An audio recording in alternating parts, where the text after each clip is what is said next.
ask your doubts.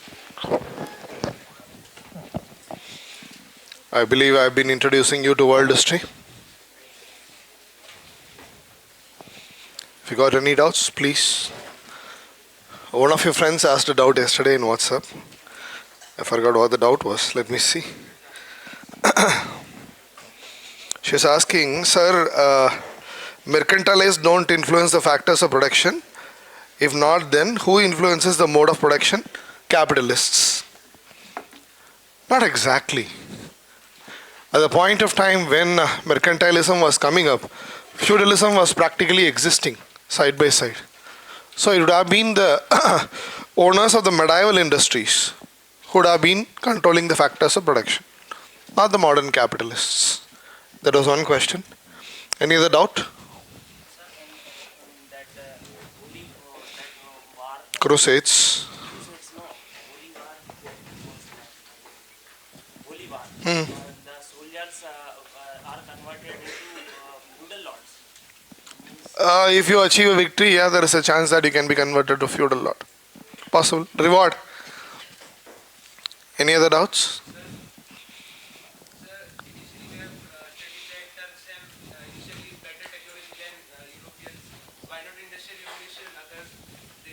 There are lots of factors associated with the industrial revolution which were not available in the Middle East at that point of time.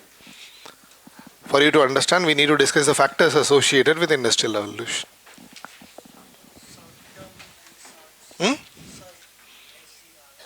Serf is generally a term that refers to peasants. Peasants.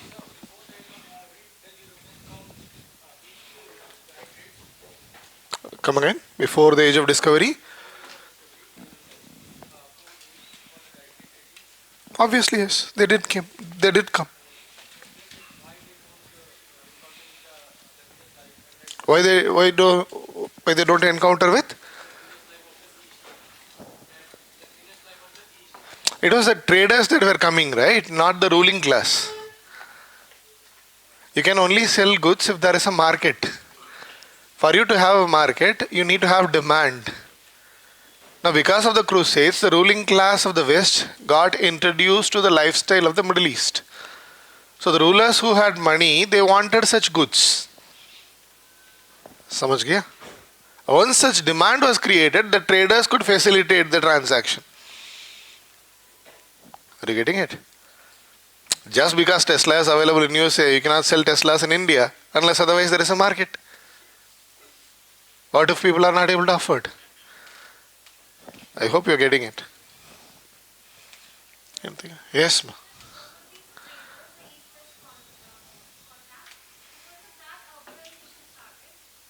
Yeah, yes, you can say that.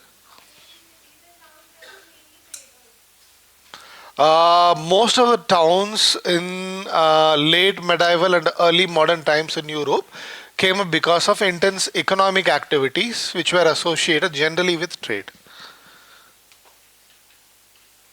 I hope you are understanding.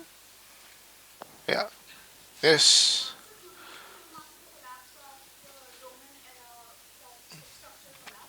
If you talk about the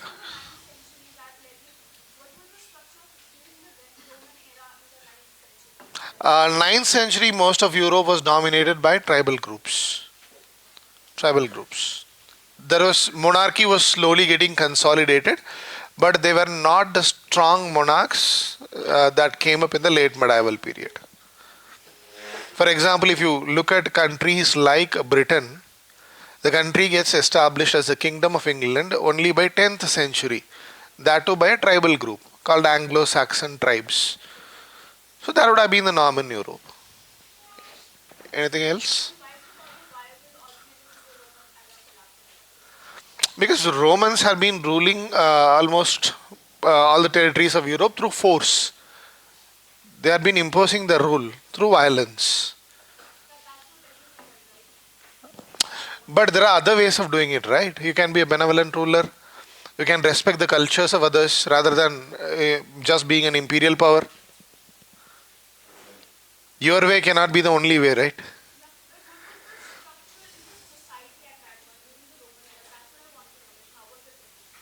The Roman style of life was entirely different. Greek and Roman style of life was entirely different. There were elements of democracy. There were elements of republicanism. Not you cannot per se you cannot say that it was democratic or republican. There were such elements, but that does not mean they were similar to modern governments. Yes. Yes. Come again. Viking invasion started around 9th century from the Nordic countries, Norway and the surrounding territories. Yes.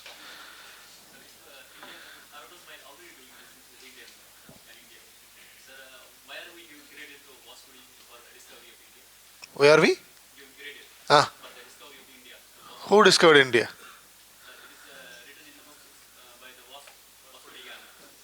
What is exactly written? Vasco da Gama discovered India. That's wrong. Absurd. Vasco da Gama discovered a direct sea route to India. He did not discover India. India was not an empty piece of land for Vasco da Gama to discover. People had been living here for thousands and thousands of years, for millennia. Vasco da Gama just discovered a direct sea route to India. That's it. Anything else? It's the same thing. There is another notion telling that Columbus discovered America. Columbus actually discovered the sea route to America because both the continents existed. Yes, anything else? Enlightenment then. Should be the fourth development, maybe fourth or third. Early modern period. Mein. Third development then. Third, yeah.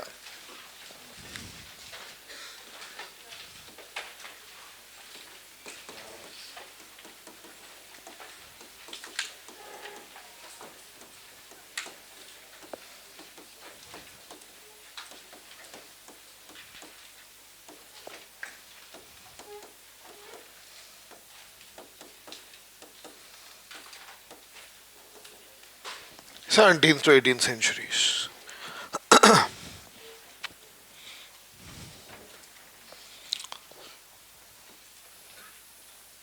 Most of you know the rationalism that had come up due to Renaissance was due to ancient wisdom based on ancient scriptures, particularly Greek and Roman scriptures. But because of Renaissance, scientific revolution became possible.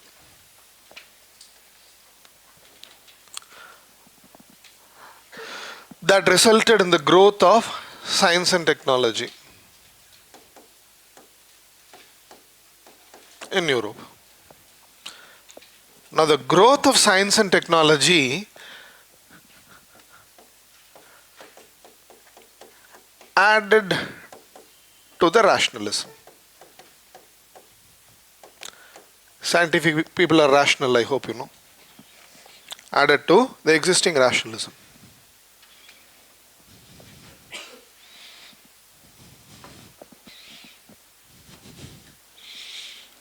Now, the growing rationalism due to the growth of science and technology resulted in enlightenment.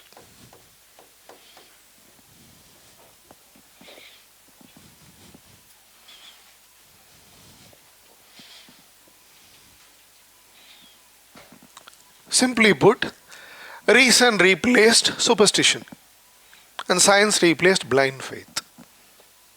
Reason replaced superstition and science replaced blind faith due to enlightenment. Whatever the source was, this would have been the crux of the matter. So reason replaced superstition and science replaced blind faith. This was particularly possible due to the contributions of Enlightenment thinkers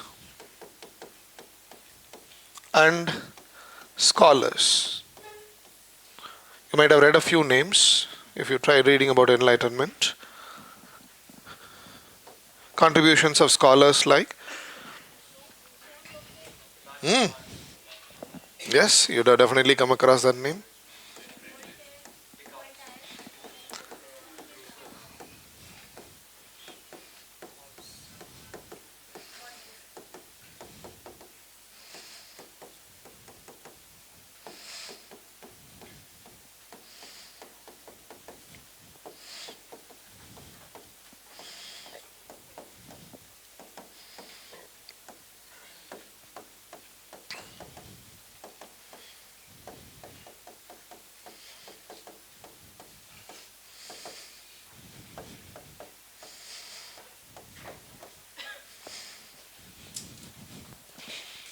At least remember some of the names, particularly these three guys. And John Locke.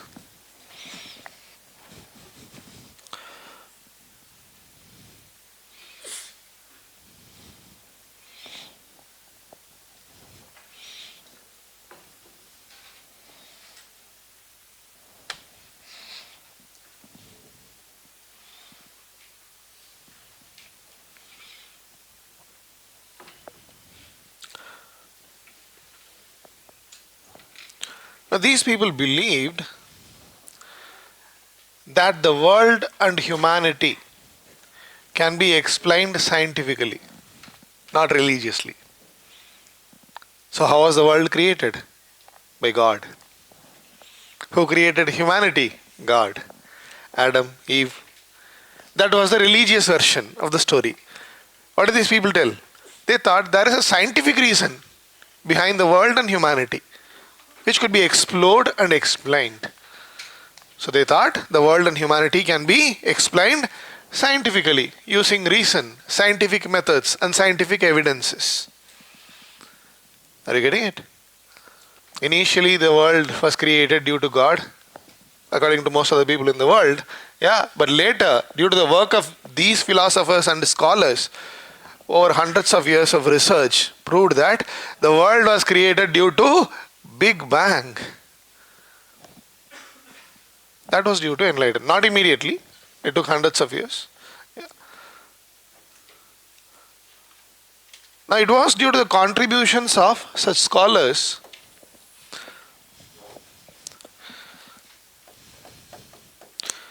the ideals of enlightenment emerged. Ideals or ideas of enlightenment emerged.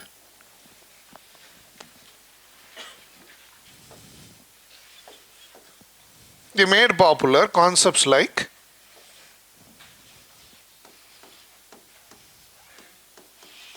democratism, republicanism, constitutionalism, rule of law,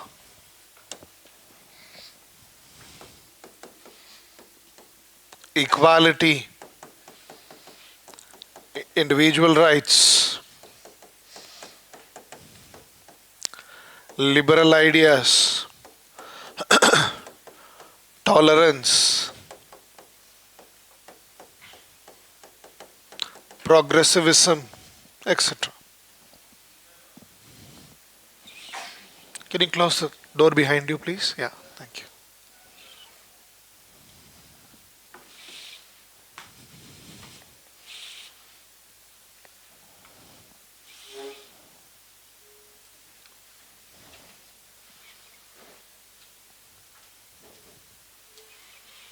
What do you mean by tolerance?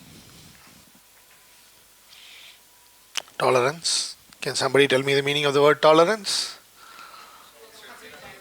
Huh? Okay, rephrase. Pluralism is still sounding like a jargon. Yeah, correct. Rephrase. Correct. Rephrase. Correct.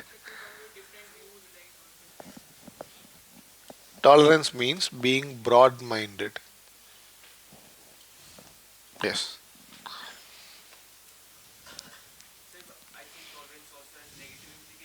Obviously, yes. We are not talking about the philosophical part, but I am generally saying tolerance means being broad-minded, being accommodative, being plural. Yeah. What do you mean by progressivism?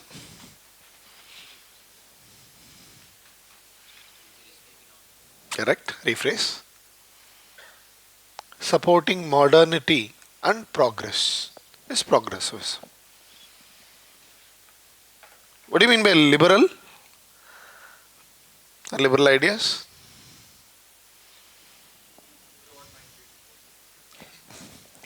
Being open to new ideas. Not only the old ideas, the new ideas as well. Being open to new ideas.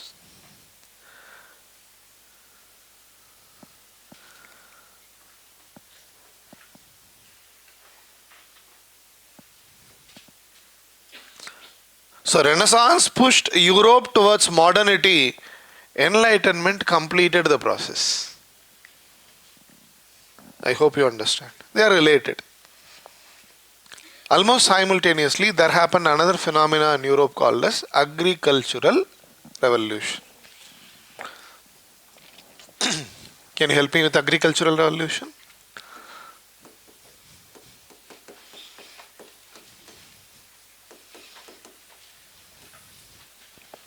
That was an assignment, I believe. You did not bother to read, I think. You read? Yeah. Where did agricultural revolution start? The most prominent country experiencing agricultural revolution was Britain in the early 18th century. The early 18th century.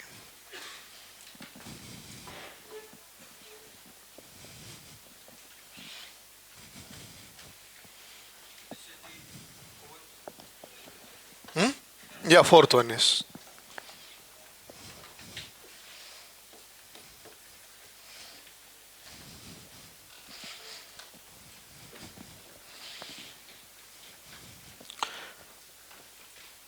The agricultural practices in Britain transformed towards modernity.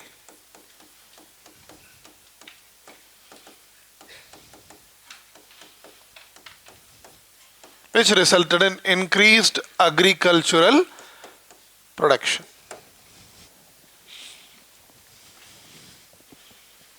Modern agricultural practices started, due to which agricultural production increased in Britain in early 18th century. Now what made this possible? What made agricultural revolution possible? There are a few factors. The first factor should be reallocation of land ownership, also called as enclosure movement. Some books will call this as enclosure movement, that is also fine. Enclosure or enclosure movement.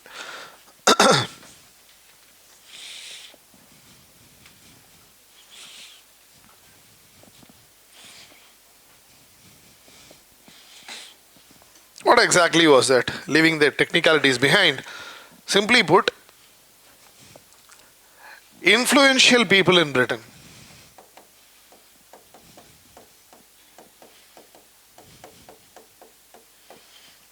they created vast and compact agricultural estates. Influential people in Britain, they created vast and compact agricultural estates. Vast, you know, large. What do you mean by compact? No, not properly demarcated. Neatly packed, neatly arranged. Compact means neatly packed or neatly arranged. They created vast and compact agricultural estates using fair as well as foul methods. Sometimes they purchased the land, sometimes they usurped the land using illegal methods, sometimes with the help of the politicians. And these agricultural estates were enclosed and protected by fences. They were enclosed within fences. So that is why the movement was called as enclosure movement. So large, vast agricultural estates were created in early 18th century Britain. Subsequently, such landowners, they opted for technical improvements like using modern tools and implements. Technical improvements like modern tools and implements, like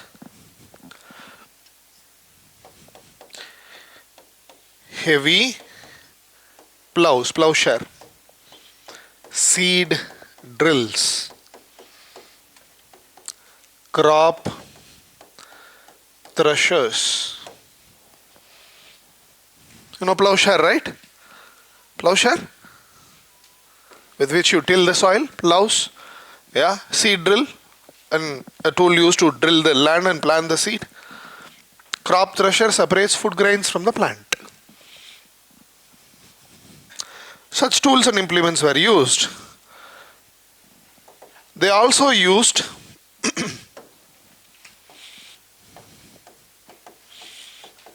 scientific methods like selective breeding of cattle and crop rotation.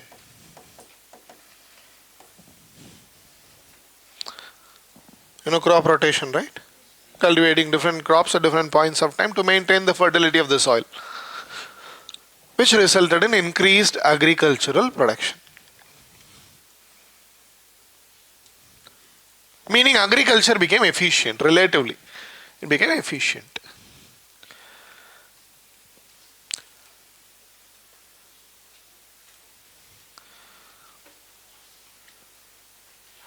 Now, as a result of this enclosure movement and the agricultural revolution, particularly due to the use of modern tools and implements, many peasants lost their jobs.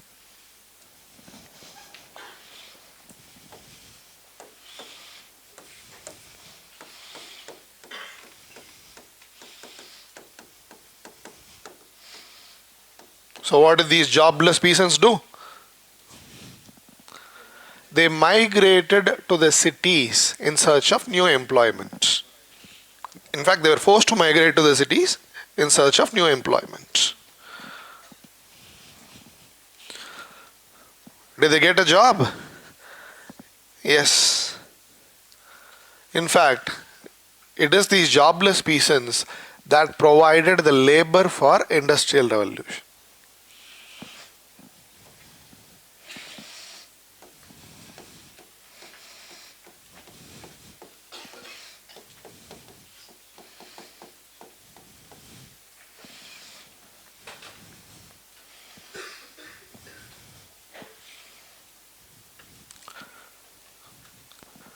I told you agriculture had become efficient, right? What do you mean by agriculture becoming efficient? Less inputs, more outputs. Am I right? So agricultural production would have increased. Agricultural productivity would have also increased. What is productivity? Production per unit area. Am I right? So they would have produced food grains at lower prices. If you produce at lower prices, you can make more profits. Am I right? Now, as a result of agricultural revolution, there happened a phenomena called agricultural capitalism. Agricultural capitalism. Yesterday I told you about modern or industrial capitalism. This is agricultural capitalism. Producing food grains at low prices, what happened? I'm not using green pen. Huh?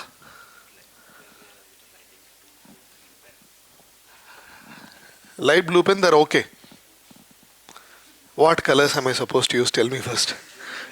Huh? I cannot make look everything monotonous, right? I hope it's not visible there because of the reflection.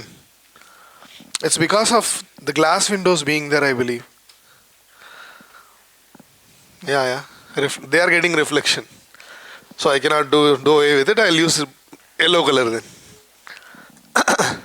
I think it's visible for you guys, not for them. Yeah. So agricultural capitalism also happens simultaneously from early 18th century, but agricultural capitalism is not a part of our syllabus. But understand such a phenomena happened.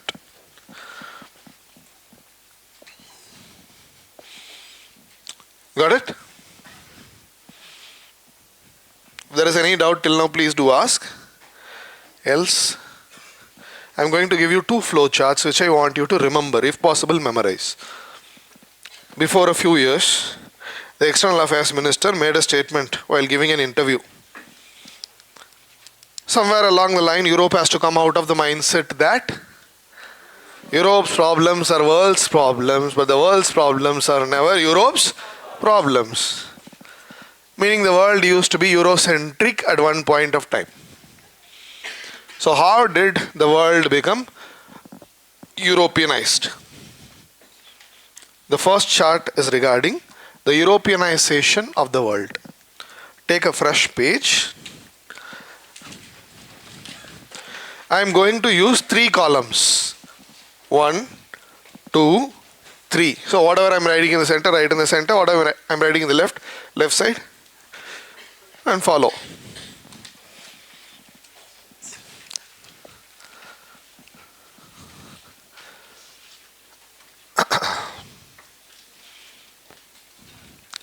The title should be Europeanization of the World.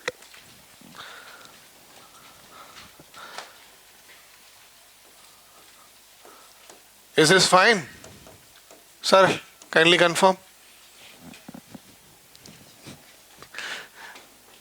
So Renaissance, most of you know, resulted in scientific technological developments. So Renaissance greatly helped in geographical discoveries. Renaissance played a major role in geographical discoveries. I told you telescope, compass.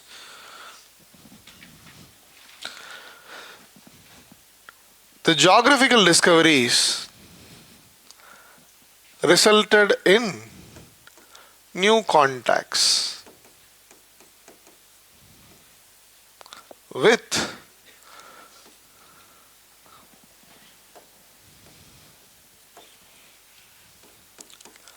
territories, people, cultures, and new ideas.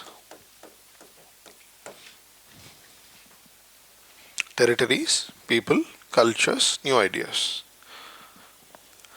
And these new contacts, they speeded up Renaissance. As new ideas started flowing into Europe, Renaissance was speeded up.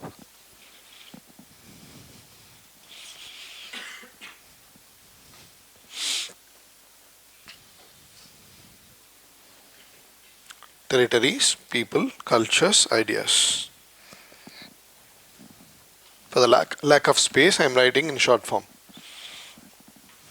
Otherwise, it will look too clumsy. The same geographical ideas also resulted, geographical discoveries also resulted in new trade routes. Vasco da Gama established a direct sea route to India, right? Columbus discovered a sea route to America. New trade routes as well as new commodities of trade. A classic example should be tea. Tea trade started with China.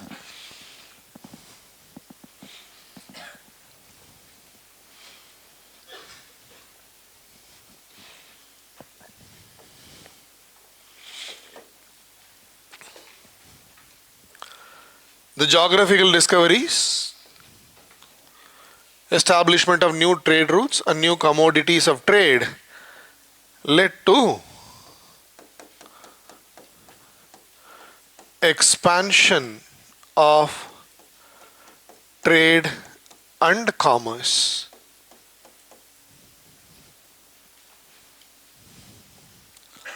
Now the expansion of trade and commerce we called yesterday as commercial revolution.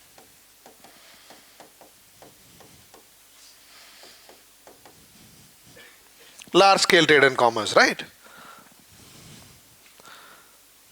So this commercial revolution in Europe boosted agriculture, industries and trade, particularly overseas trade. What industries? Medieval industries. So commercial revolution and the boosting of agriculture, trade and industries resulted in accumulation of wealth in Europe.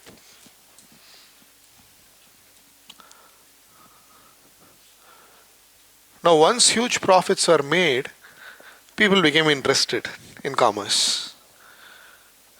And this led to the rise of mercantile community.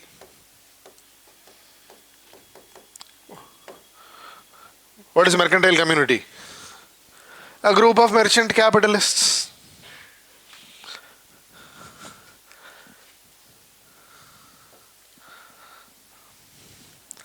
Now what does this mercantile community do?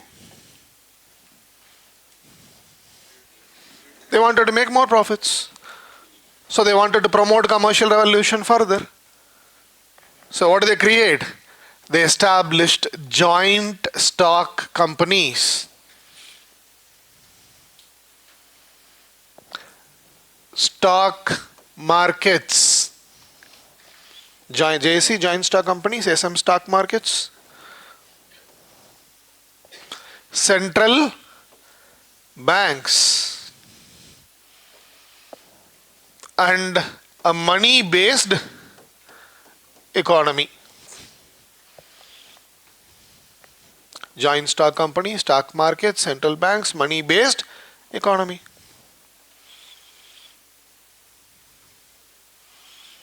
And gradually, feudalism was replaced by mercantilism. This made mercantilism possible.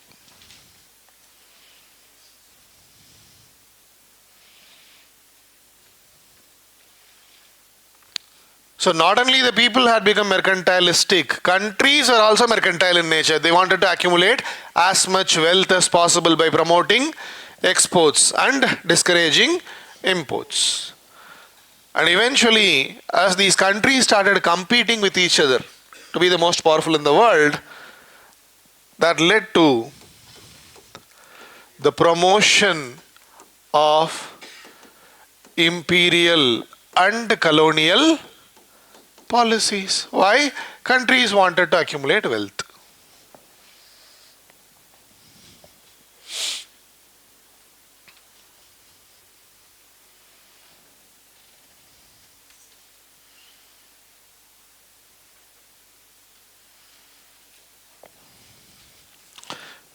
Meaning the countries, particularly the Western European powers, had started competing with each other.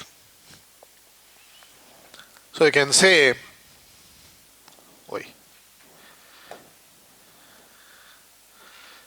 that there was an intense competition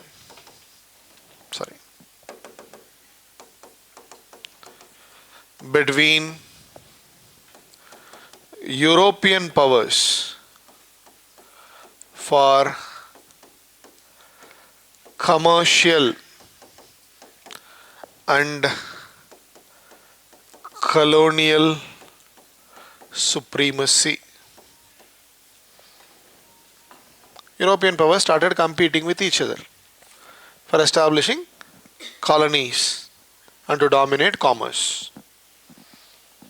Britain, France, Spain, Portugal.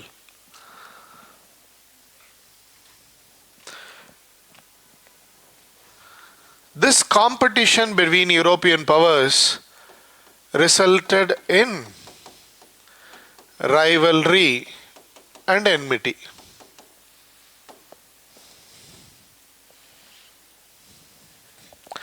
Leading to European wars of 17th and 18th century. European wars of 17th and 18th century. European powers started fighting with each other. Example for such wars could be Anglo-Dutch wars 1652 to 1784. There were 4 wars in this period between the British and the Dutch.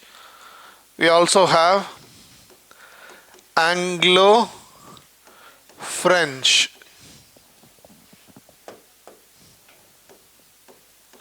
wars. There are 3 wars that happened between 1746 to 1763.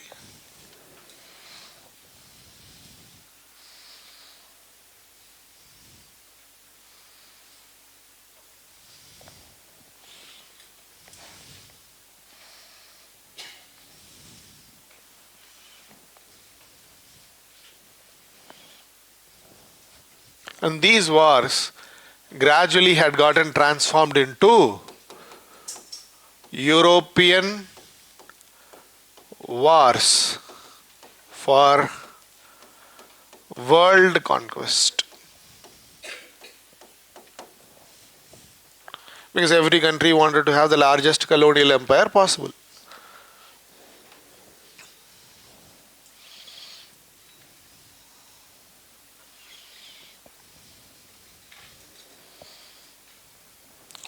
And it is exactly because of this European wars for world conquest, the Europeans ended up controlling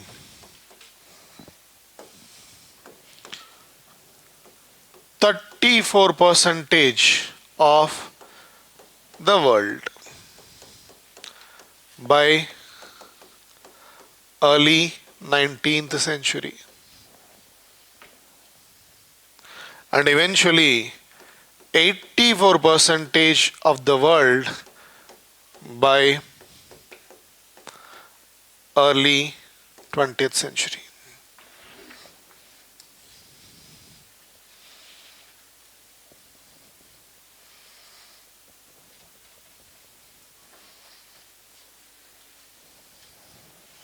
Meaning Europeans are dominating most of the world. That led to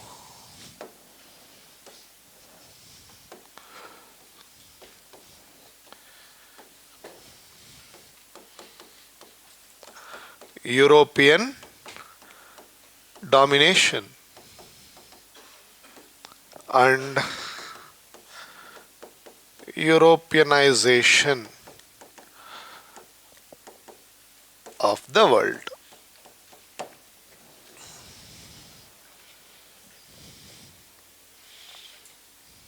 That's exactly why I'm taking the class in English. Because the world is Europeanized. That is exactly why we are dressed as Westerners. How many of you are wearing a sari or a dhoti? No. So this is how Europeanization of the world became possible. What does this term Anglo specify means? Every time we say Anglo-Maratha war, Anglo-French war, Anglo. The term Anglo talks about the origins of the British people. The Kingdom of England was established by Anglo-Saxon tribes in 10th century CE by a king called Aethelstan. Others forget. So Britishers don't want to forget that origin. So their origin is Anglo-Saxon tribe. So Anglo.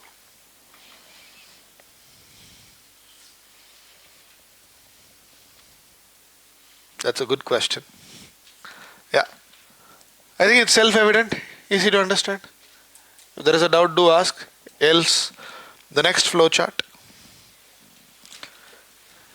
That will be the outline of modern world history, which is also the outline of the syllabus.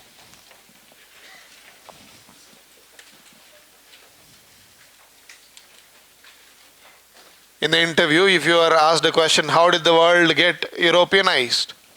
That's the answer. Don't draw the flow chart, just explain.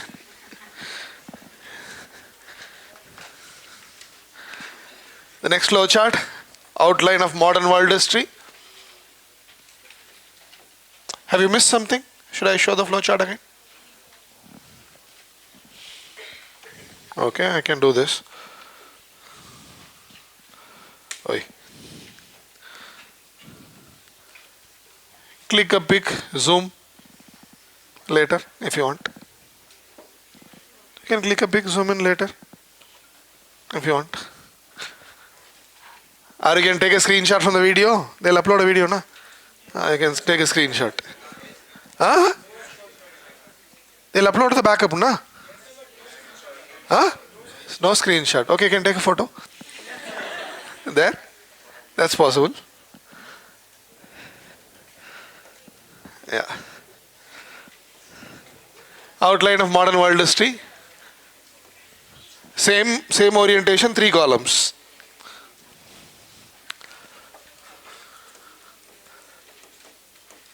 Renaissance led to geographical discoveries. These geographical discoveries resulted in commercial revolution.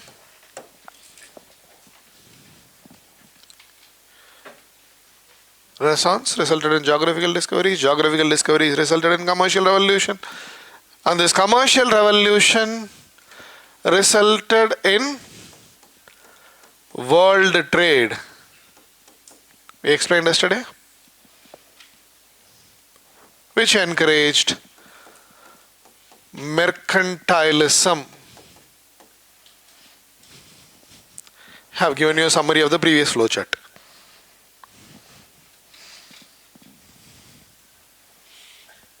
Mercantilism, we already discussed, was nothing but merchant capitalism, and mercantilism evolved into modern capitalism or industrial capitalism.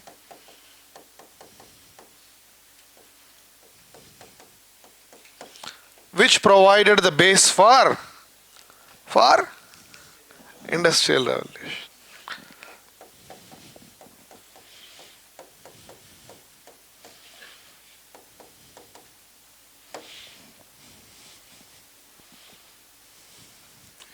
Which provided the base for industrial revolution.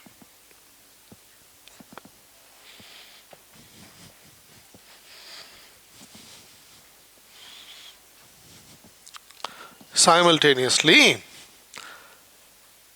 Renaissance resulted in rationalism, and rationalism led to scientific revolution.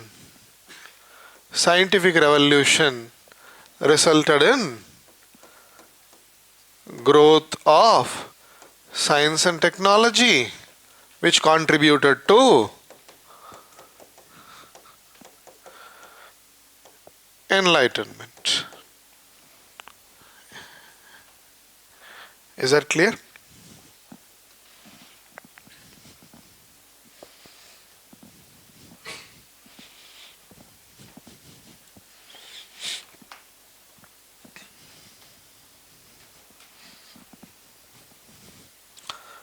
Now, the coming of industrial revolution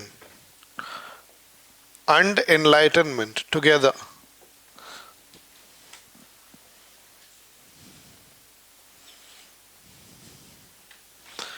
resulted in a new order in the world. Resulted in a new order.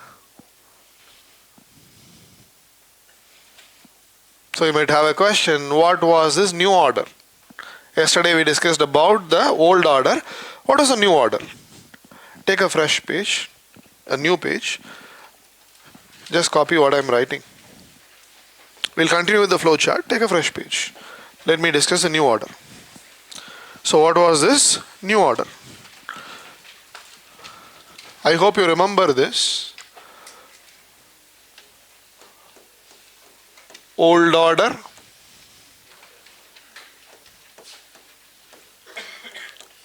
new order,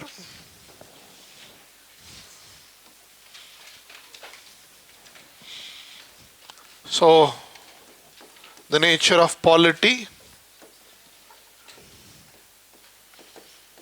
society, economy. Okay. That was in silent.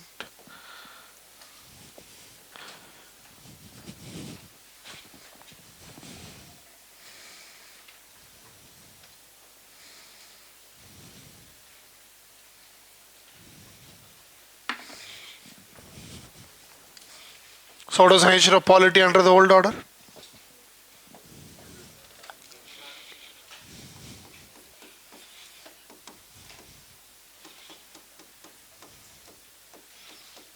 Mainly monarchy.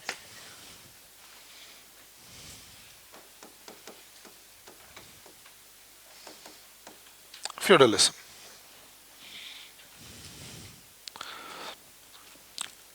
Gradually, autocracy emerged. I told you. How about the society? Dominated by privileged classes. There was no concept of equality and individual rights. Religion or the church was a powerful institution.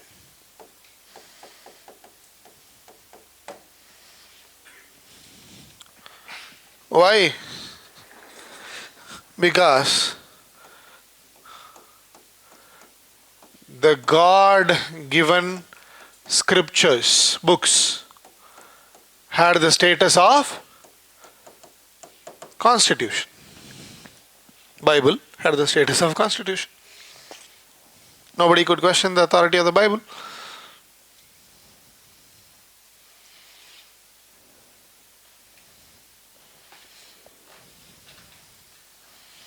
We discussed that yesterday.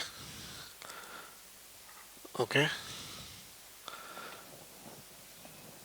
One of your friends is asking, sir, loss of feudalism did start during Middle Age due to migration of peasants from rural areas. So how did peasants lost their job during modern era? Due to modernization. Due to the coming of industrialized economies, mechanization of agriculture, they lost the jobs.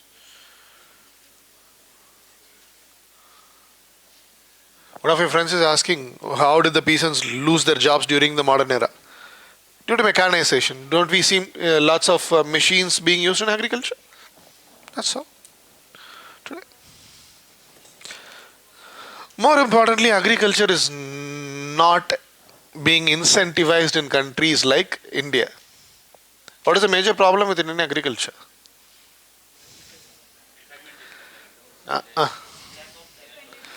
Let's say land is not fragmented. Let's say monsoon is optimal. Let's say land is not fragmented in India. Let's say monsoon is optimal. Let's say technology is available. No incentive. Elaborate. You work in an IT company for 8 hours, your salary is 50,000 rupees, but you put in an extra shift, 16 hours, because you're going to get married, let's say. You need to save some money. You work some extra hours, your salary now comes up to be 75,000 rupees. Now let's say all the peasants of India, all the farmers of India do the same thing. Our IT walas are doing that, we'll also work hard. Rather than producing 100 tons of wheat, we'll produce 300 tons of wheat by working hard. What will happen? More wheat into the market. wheat price will collapse. So they'll get punished if they work hard. Agriculture is not incentivized. That is a problem. It will be productive when there is a facility to store wheat, when there is a facility to add value to that wheat. Rather than selling wheat, convert wheat into halwa. Value added product and sell it. But most of the farmers do not have that facility. I hope you are getting it. Yes, that's the problem. That is why they are fighting for MSP. Don't write that in the exam. It's fine. Yeah, economy. What is the nature of economy? Agrarian plus medieval industries also existed. We had master apprentice networks and guilds or associations.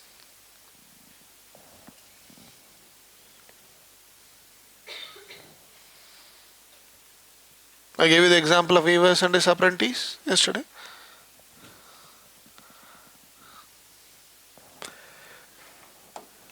Trade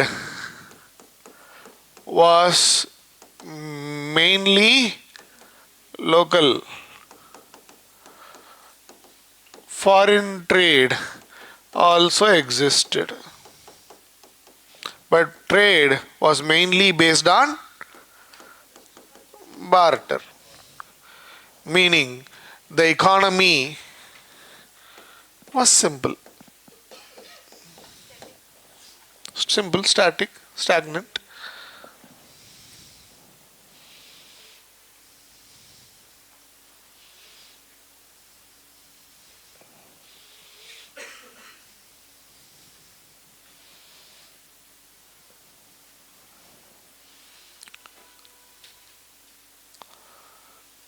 So it was autocrats dominating every other decision in their country.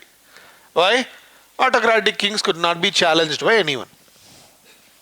They are too powerful to be challenged. And most of the autocratic kings, right, they believed in a concept. You know what that concept was? The autocratic kings believed in, okay, what color should I use? Okay, I am confused. Divine theory of kingship. Divine theory of kingship. They thought they were the representative of the God on the earth.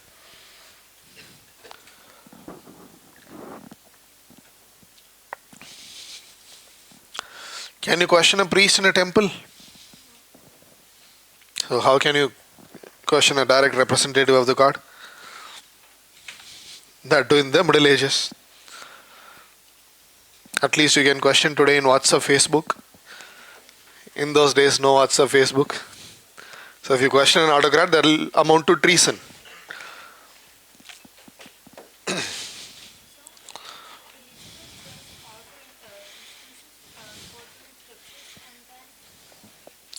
They had the status of constitutions. For example, Bible could not be questioned by any authority. So Bible was almost similar to a constitution. So what is a new order?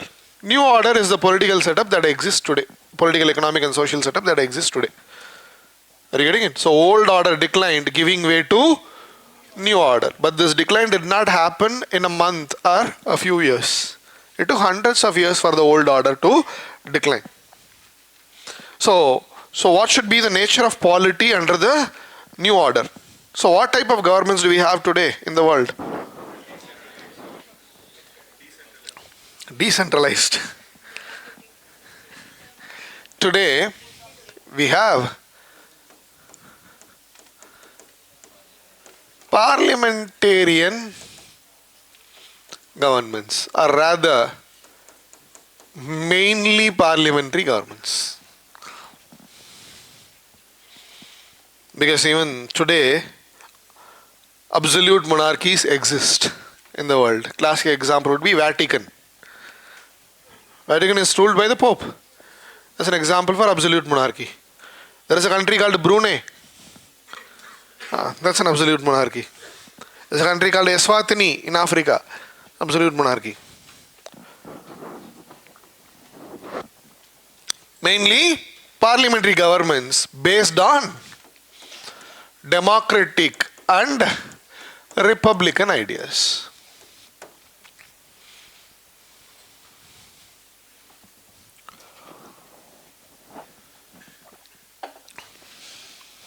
How do we choose the leaders?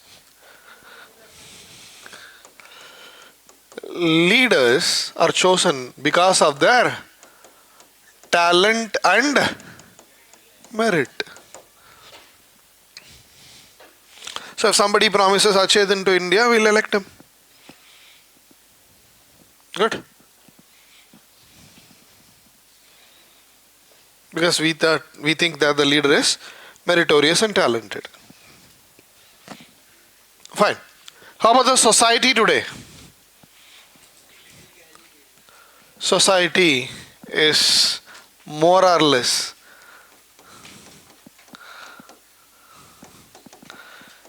egalitarian.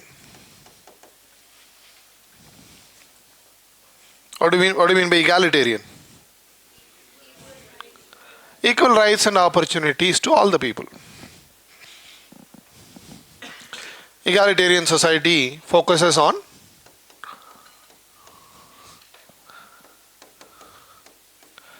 equality and individual rights.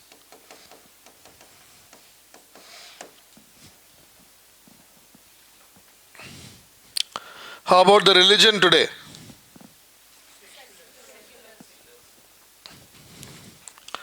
Religion is subjugated to the state, subordinate to the state. State decides what kind of religious policy they are going to have. Why? Because God-given scriptures had been replaced by man-made constitutions. Is India being ruled according to Bible, Bhagavad Gita, Quran? No, no. The country is ruled according to the constitution. Who gave the constitution to India? We. Our ancestors, not we, exactly. How about the economy?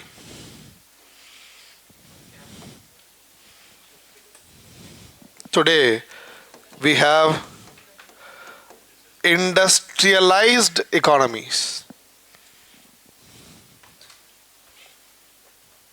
All the governments promote industrialization. And agriculture had taken the back seat. That is why farmers are protesting.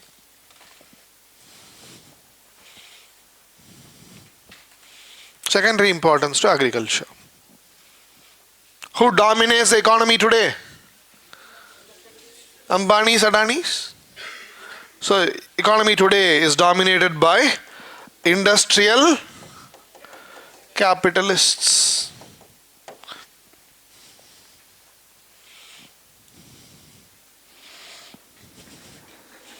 What is the nature of trade?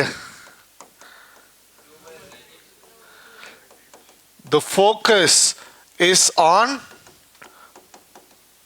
foreign trade. Make in India, export to the world. Local trade always exists because without trade people cannot survive. Local trade also continues. But the focus is on foreign trade. But most of this trade happens via token currencies like dollar, pound, rupee, yen.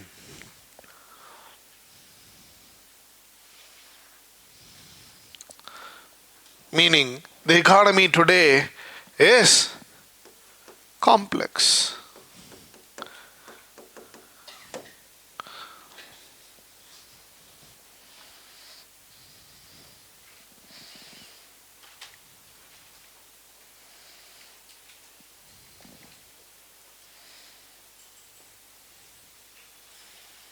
Now, are you able to see a major transformation between the old order and the new order? Old order existed during the medieval period in Europe, Middle Ages in Europe. Gradual decline of old order gave rise to the new order over hundreds of years. But the autocratic kings, did they like democratic republican ideas? Were they willing to let go of their powers? No. So it was a complex, violent, chaotic process. But new order had become the norm. Why? Because of industrial revolution and enlightenment. So when the new order started in Europe, because of industrial revolution and enlightenment, there were frequent clashes between the new order and the old order. Frequent clashes between the new order and the old order.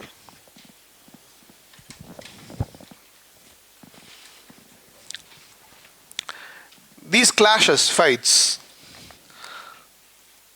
resulted in new revolutions.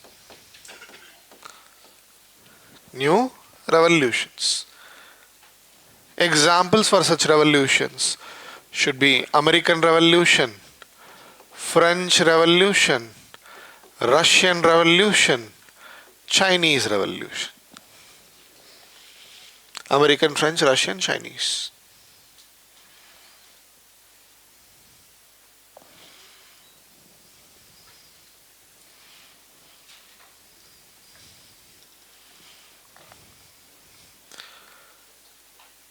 And these revolutions resulted in the birth of new nations.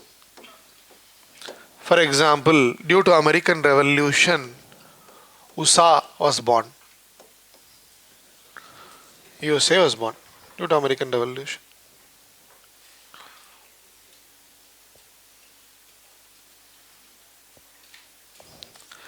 And these newly born nations, right? They also wanted to be very powerful. So what did they do? What did they do? They adopted industrialization. They also started getting industrialized. Clear? So these newly born nations promoted industrialization,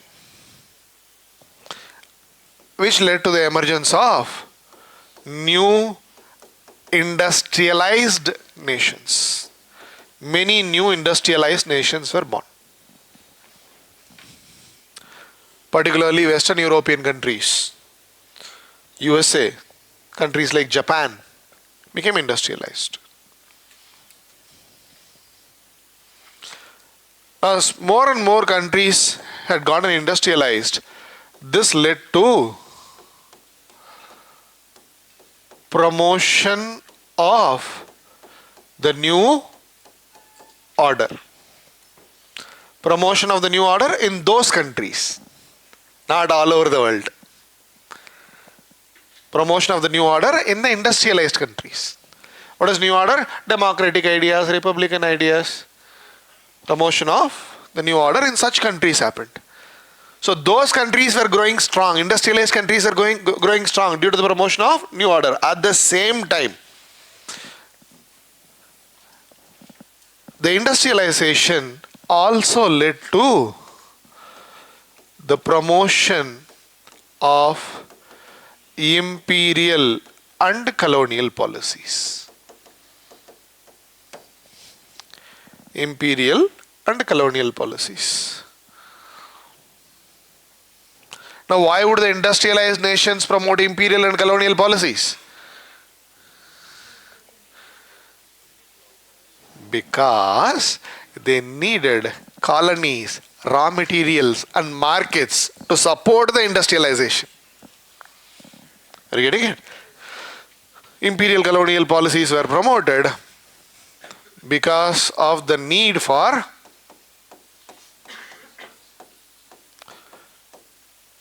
raw materials and markets for the products.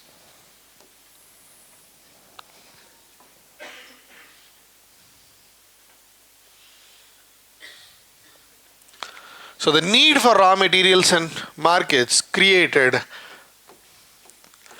a race for colonies between the industrialized nations. Establish a colony, exploit the colony, get raw materials, establish markets, you become prosperous. As more and more countries wanted to establish colonies, this created rivalry and enmity between the industrialized powers. The industrialized nations started competing with each other, which eventually made them enemies. And this rivalry and enmity resulted in major wars like the First and Second World Wars.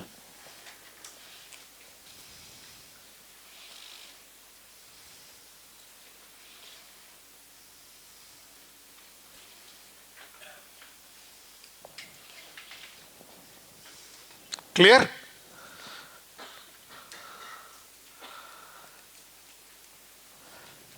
At the end of the Second World War, Second World War, most of you know, ended in 1945. There emerged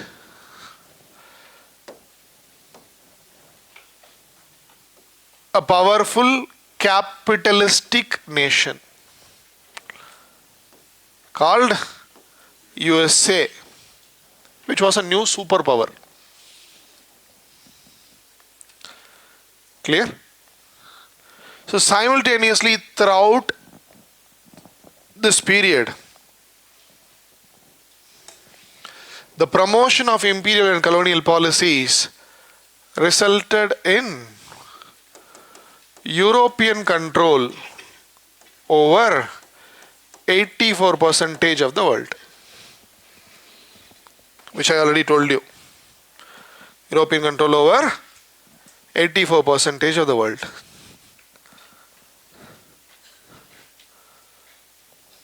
The colonized territories came to be known as the Third World. Colonized territories came to be known as the Third World. Classic example would be India. The Third World, countries of the Third World were nothing but Balika Bakras.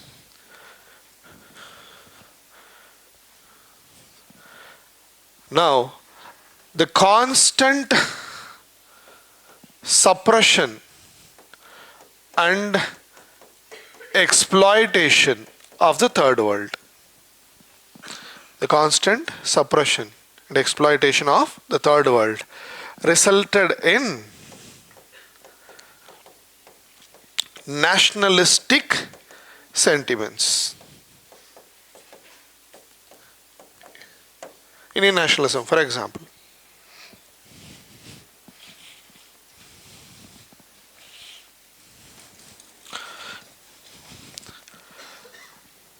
Now, during the Second World War, some developments during the Second World War resulted in intense national movements in the Third World. Classic example, Quit India movement. You have heard about Quit India movement? So such intense national movements ultimately resulted in decolonization of the Third World. So decolonization started after Second World War, that is in 1945. It continued approximately till the end of the century, late 1990s. That is one side of the picture. So which was the capitalistic superpower of the world? USA. Okay. Yes, ma. The new world order talks about democracy and human rights, but at the same time they're also colonizing the world. Isn't it hypocrisy? Obviously, yes. An ant has no quarrel with the boot.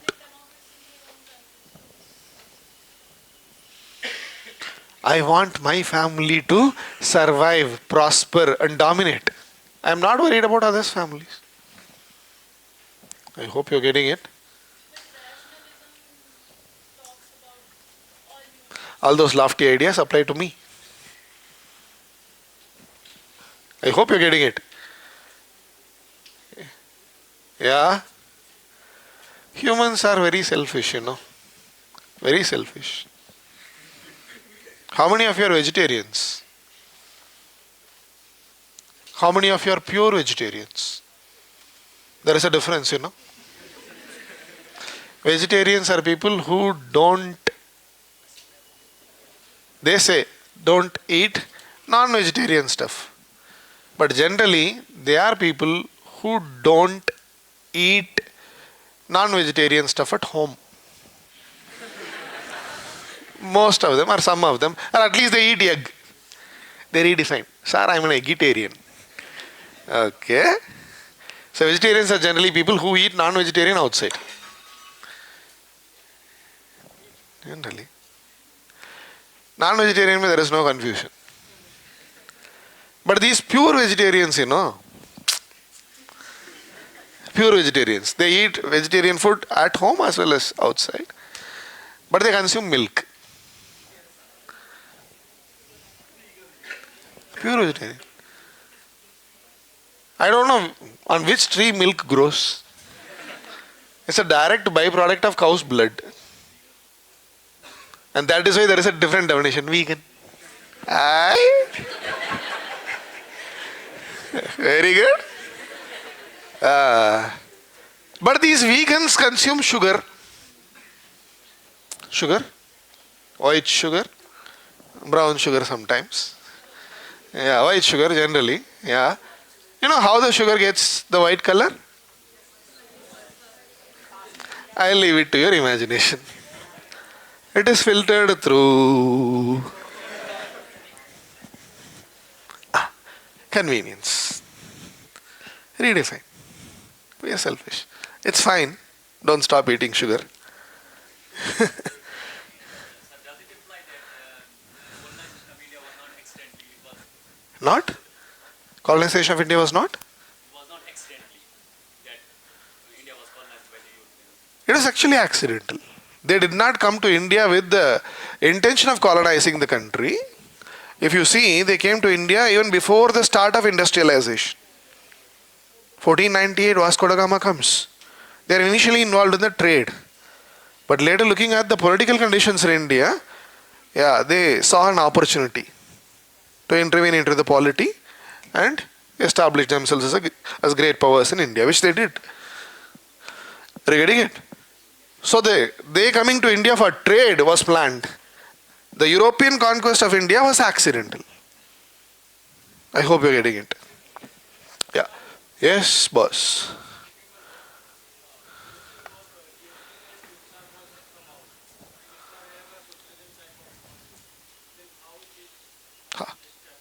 How?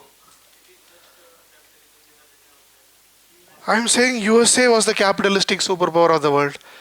There is no debating the fact. I have not yet talked about USA, sir. What is the question exactly? I'm not able to understand.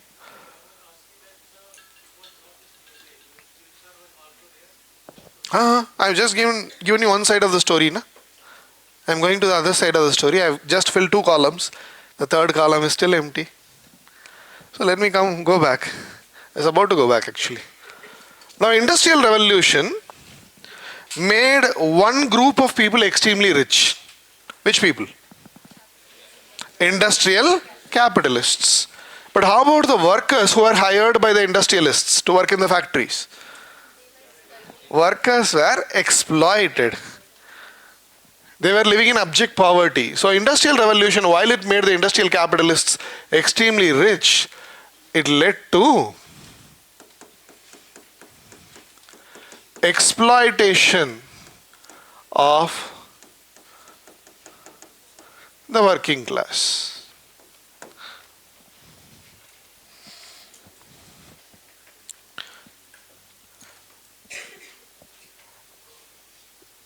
Now, the exploitation of the working class inspired some scholars to come up with ideas like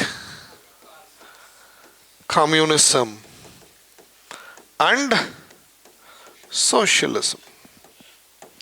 Particularly, these ideas emerged, modern ideas particularly emerged due to the efforts of Karl Marx and Engels.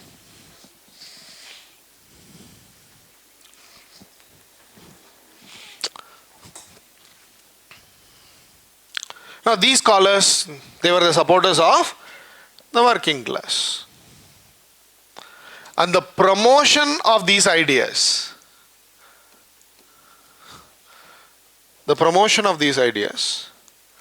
resulted in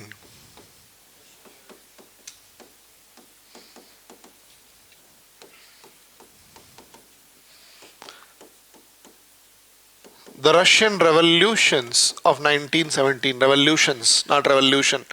There are two revolutions that happened in 1917. Russian revolutions of 1917, which happened during the course of the First World War. When First World War was going on, Russian Revolution happened. And eventually, Russia was reconstituted into USSR.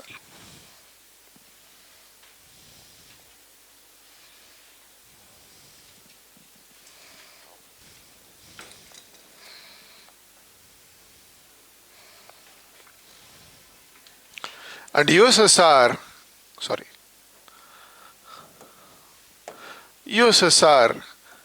emerged as a socialistic power at the end of the Second World War.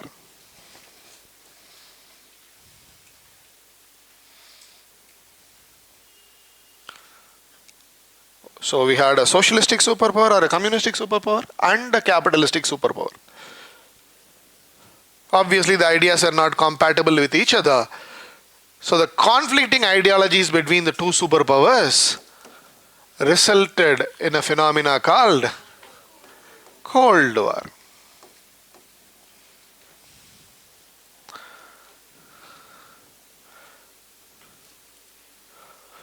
So the Cold War between the two superpowers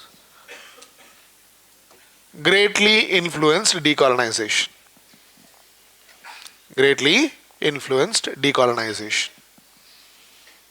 For example, we had problems regarding the decolonization of, anybody? Korea, Vietnam, etc.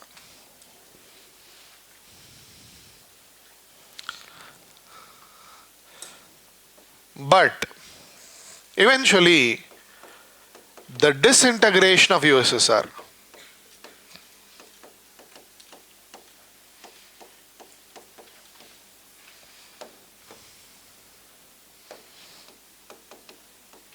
resulted in the end of Cold War.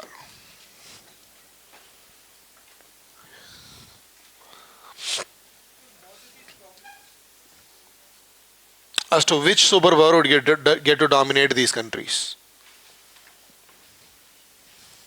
So USA wanted Korea to be capitalist, USSR wanted the country to be communist.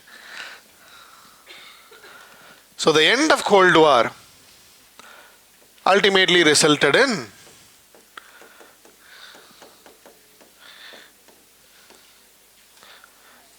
USA's hegemony of the world. That is why the Americans poke their nose into every other issue the world faces.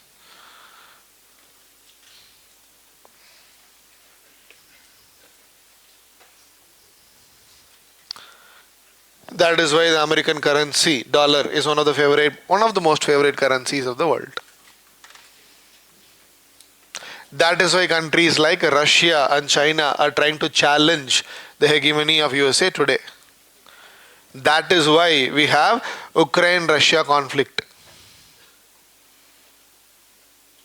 I hope you're getting it. That is why India is trying to maintain a balance between the two powers, USA and Russia. Because we don't want to make enemies out of either. Okay. And that should be the flow chart. You can take a picture later. Roughly. Got it? If you understand this flow chart, you will understand modern world history. If you understand these two flow charts, you can easily understand modern world history. So let me show you a few pics. If you got a doubt, please ask me. Else. Yes. How? How Pope and priests were? That was an internal matter of the church. So if you are talking about papacy, the process of electing the Pope, it started with the disciples of Jesus Christ. The first Pope was Saint Peter, who was one of the disciples of Jesus Christ. So papacy was continued along those lines. Disciples. Huh? Not hereditary. Disciples. My student. It's like Indian priest heading a mutt. The most favorite student of a religious leader will head the mutt.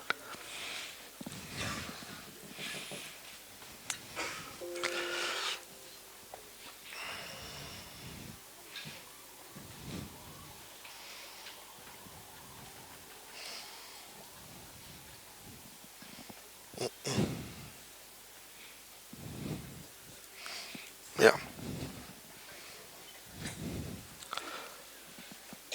So if you understand that flow chart, the first topic we are going to discuss in world history, this is outline of the syllabus, should be industrial revolution. Take down the syllabus that we are going to reframe the syllabus, because I told you the syllabus given by UPSC is incomplete. So these are the topics we are going to discuss in the class. The first topic should be industrial revolution. This is a list of topics. Industrial revolution.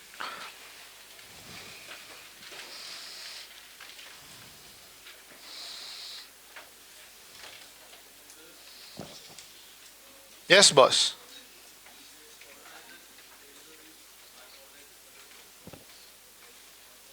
What were the first and the second world? Good question. The first world was nothing but the capitalistic world, a set of countries led by USA. Second world was nothing but the communist world, the countries led by USSR, which we'll deal with later. Yeah, fine. The first topic, industrial revolution, timeline should be roughly 1760 to 1840. 1760 to 1840. The second topic is American Revolution. American Revolution. Timeline is 1763, 1775, 1783. 3 years. I'll explain the logic later. Note down all the 3 years. 1763, 1775, 1783. The ideals of the American Revolution were liberty, equality, fraternity, individual rights. Cut, copy, paste the ideals. We have the French Revolution. So we have French, next topic logically should be French Revolution and Napoleon. Timeline is 1789, 1799, 1815.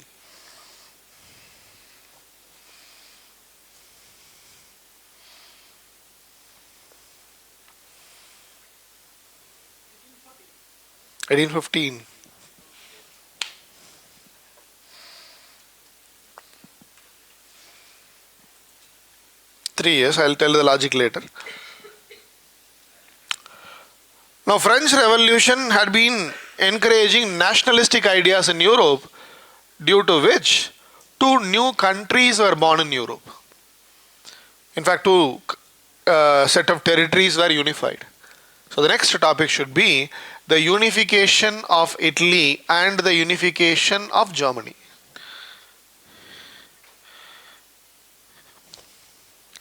Unification of Italy and unification of Germany. Timeline is 1815 to 1871.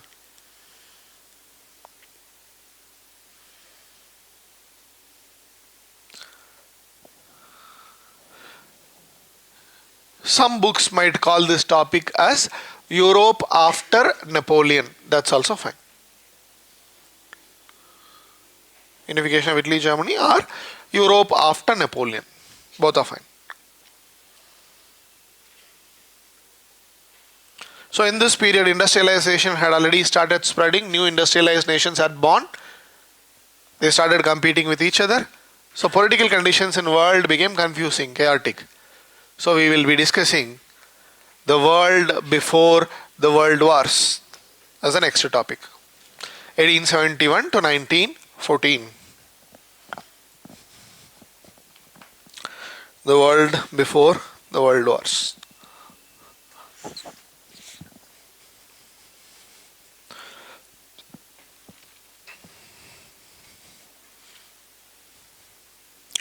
So the next topic should be the First World War.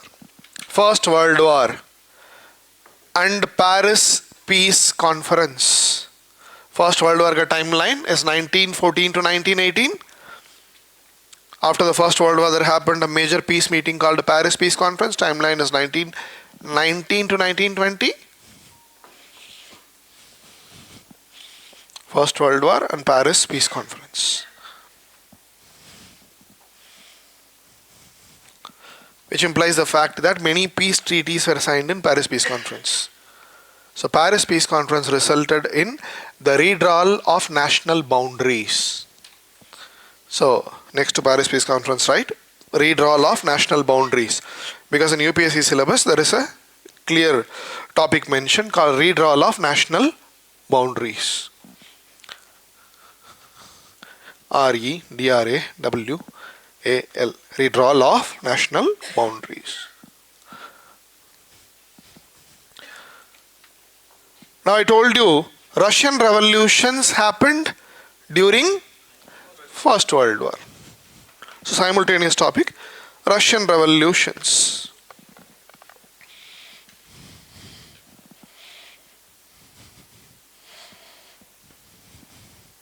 So First World War, Russian Revolution. There was a gap of approximately 20 years between the First and the Second World War, which we call as interwar period. So this topic would be followed by interwar period, in which the world witnessed the rise of many dictators. Can you name them? Hitler, Stalin, Mussolini. So interwar period and the rise of dictators, or interwar period and dictators, 1919 to 1939.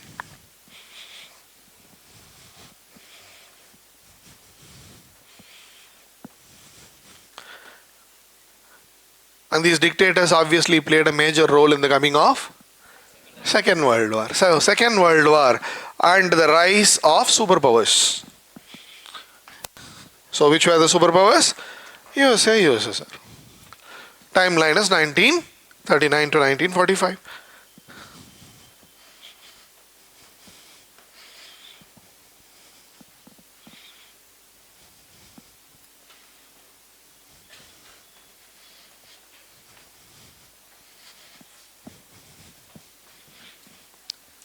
So after the Second World War we had Cold War.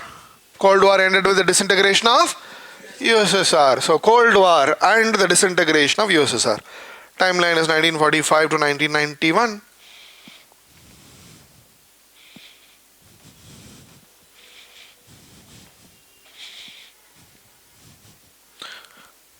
And simultaneously we had We had decolonization of the third world, as well as Chinese Revolution. Chinese Revolution.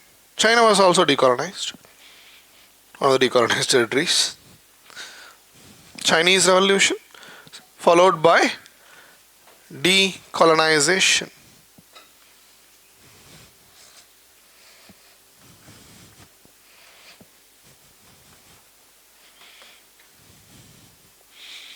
And while discussing these topics, I definitely have to introduce you to concepts like capitalism, socialism, and communism.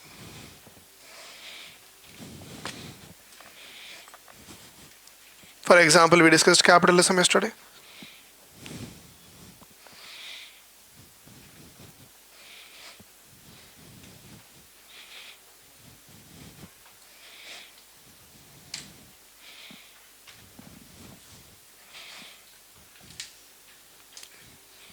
Yes?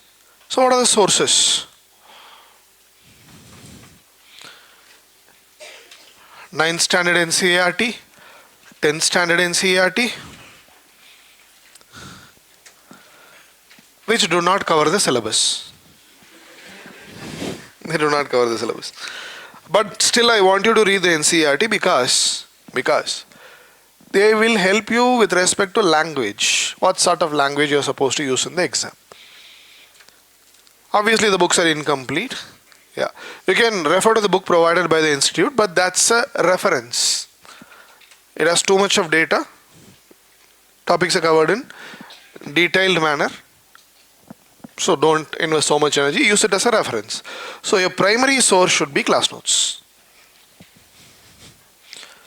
Just refer to the class notes. Follow current affairs. Okay.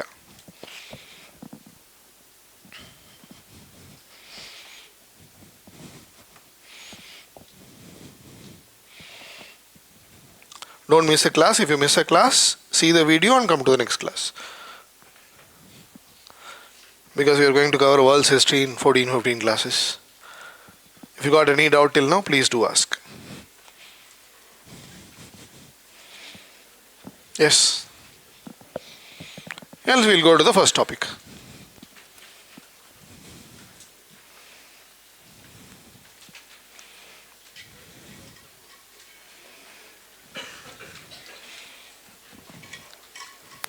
First topic should be industrial revolutions are come out of that college mode. Come out of that college mode. I see people taking notes as if they are preparing for the exam. Exam may use bit, na? Bits, chits, whatever you call it. I see many people taking notes like that out of habit. We also did try. Yeah. Don't do that. Because this exam is not rocket science, but it needs some dedicated hard work. Meaning, you are supposed to write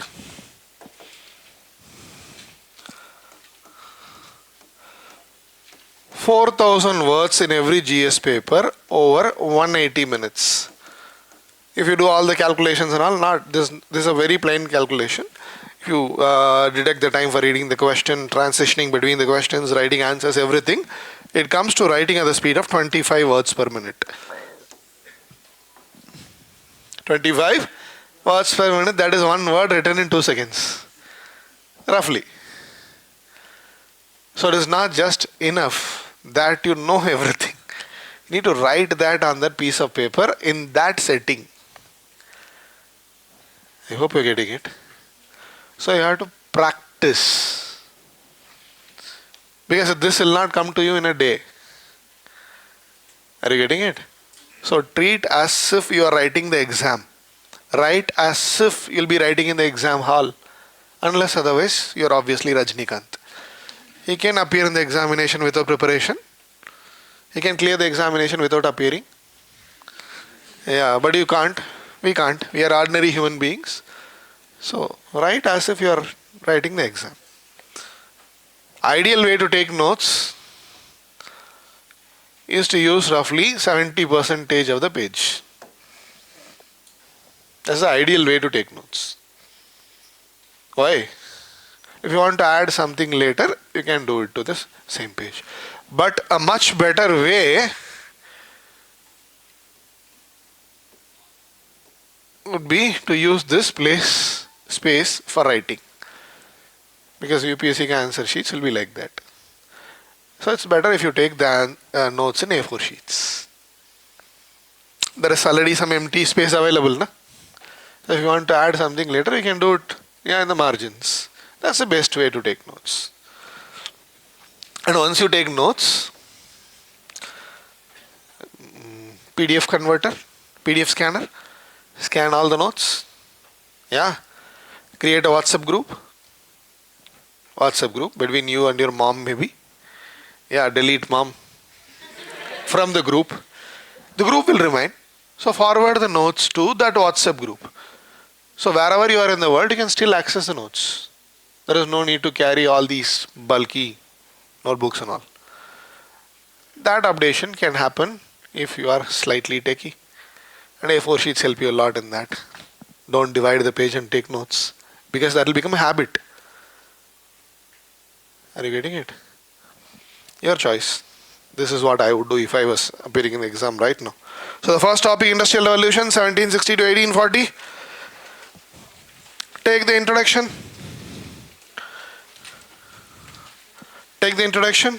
First disclaimer, you might not be able to understand the introduction when it is being given, but make sure that you are able to understand the introduction once the class is over. By the time the class gets over, you should be able to understand the introduction. Then only you have understood the class. If you have a doubt, you can ask me then and there. So Industrial Revolution, take this down, the introduction.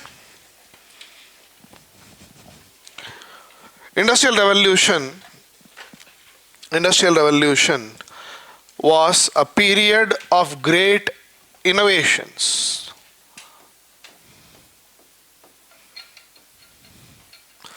Industrial Revolution was a period of great innovations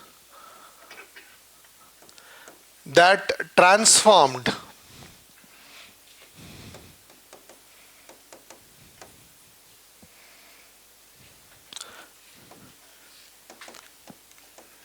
primarily agrarian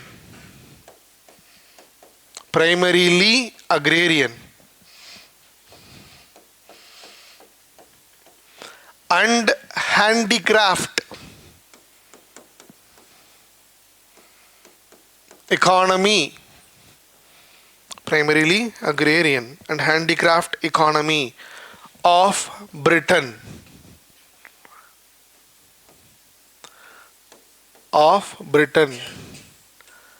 into one dominated by industries and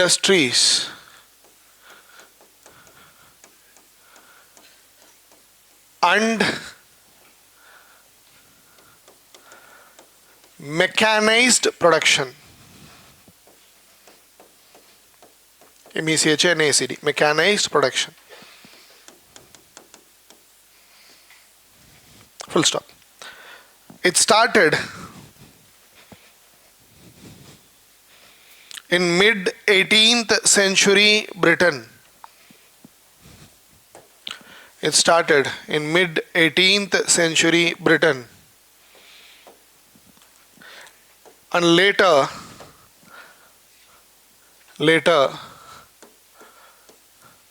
spread to most of the modern world.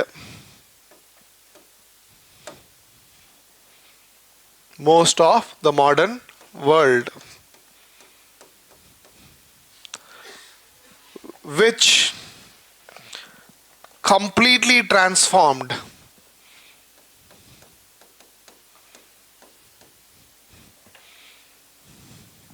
political, economic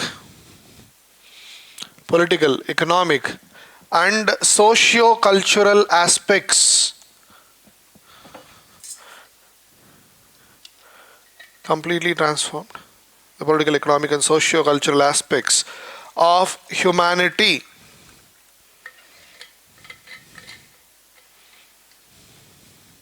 Full stop. Thus, it became one of the major foundations.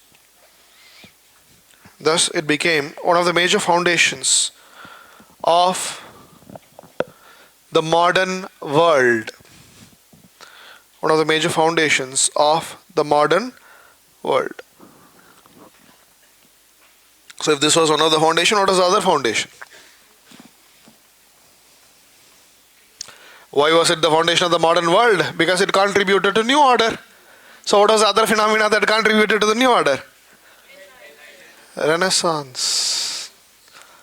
So, if Renaissance is the mother of the modern world, the daddy is Industrial Revolution. Fine.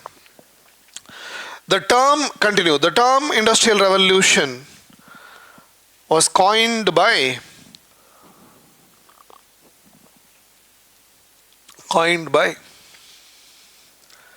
a French economist.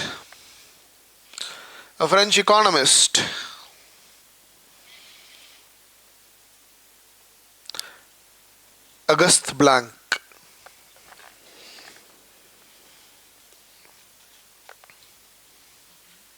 Coined, C-O-I-N-E-D, coined or created by Auguste Blanc.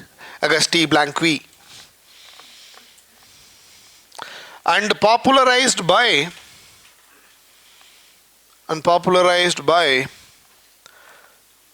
a British historian, Arnold Toynbee.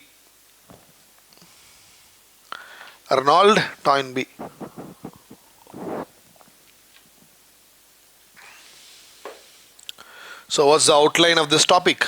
You can use the introductions as such in the exam. You will not get better introductions than these. So, this is the outline of the topic. Causes for the Industrial Revolution, origin, salient features, spread, evaluation. Copy.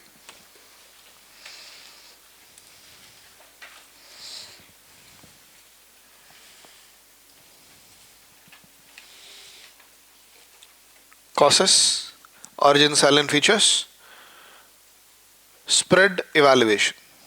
So we can make similar diagrams in exam. You can. But diagrams cannot be the answer. Diagrams, sketches, data, examples are supplementary. They add value to your answer. They cannot be the answer. You cannot draw a flow chart like we did before a few minutes. You cannot draw a flow chart and write a disclaimer under that. Understand if you're able to understand and give me marks. I hope you're getting it.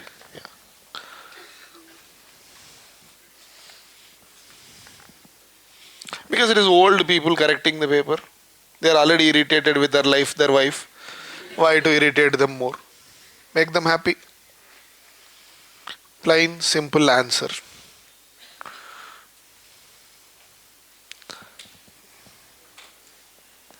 Copied? Okay. We'll discuss the causes obviously, but before we discuss the causes, let me give you an analogy, a story. Have you copied? Super. Now what did the merchant capitalists do? They transported goods and commodities from a cheaper market to a costlier market without influencing the mode of production to make profits. What did the industrial capitalists do? They purchased raw materials at very cheap prices.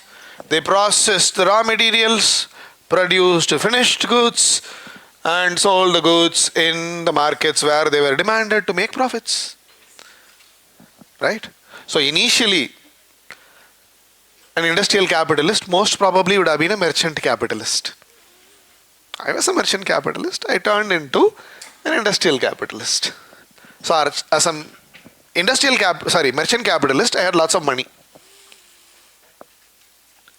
Commercial revolution was happening. World trade became possible. What is world trade? Interdependence of trade between countries and continents.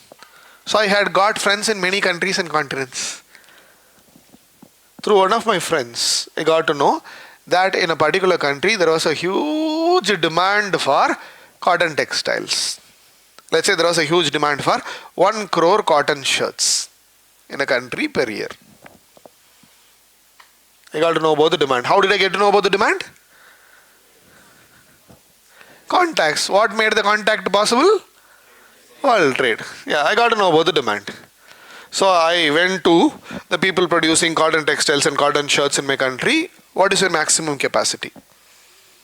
Sir, we can produce 1 lakh shirts per year. But I need 1 crore shirts. If you make 1 crore shirts, we'll make lots of money. Sir, that is not possible. Why? Traditionally, the artisans and handicraftsmen were using manual and animal labor. But I was a money-minded man. I wanted only money, profits. So how to produce 1 crore shirts? You tell me, if you were in my position, how you would produce shirts? Huh? That is not possible. Na? Skilled labor availability is limited. Huh? Machines. Just because I am a capitalist, I cannot say abracadabra and machines will appear. I am a Harry Potter. Machines will not come out of thin air. Huh? Yeah. I need not be intelligent, but I should make sure that the people who work for me are intelligent. Why are Indian CEOs of the top 10 companies of the world? Huh? Why? Have Western countries taken a pledge, we'll make only Indian CEOs? No. Indians are very frugal, conjuice. They don't spend a lot of money. Give them a position of leadership, they'll make the company very efficient. That is why Indians are chosen as leaders. I hope you're getting it. Yeah. We know how to live in 10 rupees per day and 1 lakh rupees per day. And companies want 10 rupees per day expenditure. That is why Indian CEOs are very famous. Now what is the quality of an Indian CEO? Identify talent and give him that work. I have money, so I'll ask you, if you can make me a machine that can produce 1 crore shirts per year, I'll give you 10 lakh rupees. You will work like a donkey for me. Because money is a great motivator. I hope you're able to understand. So demand was there. I had money. I was a capitalist. I incentivized innovation. You created a machine.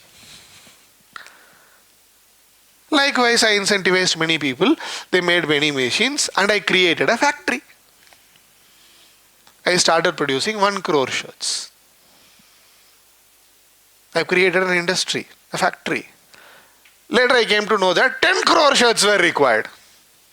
More factories. My friends also established factories. But we needed raw materials. So we asked the government, Sir, we have established factories, we need cheap raw materials. We'll also earn tax revenue, help us to get cheap raw materials. Government established colonies, or allowed me to establish colonies. I established colonies, got access to raw materials. Too much raw material, I produced too many shirts. Now I told the government, Sir, help me establish markets. Government helped me establish markets. So more the raw materials, more the production. More the production, more requirement for markets. So promotion of imperialism, capitalism. What started as a spark became a wildfire. Now you tell me the causes for the Industrial Revolution. What provided the background for Industrial Revolution? World trade. So the background for Industrial Revolution was provided by world trade. It was because of world trade. Demands arose. I got to know about the demand.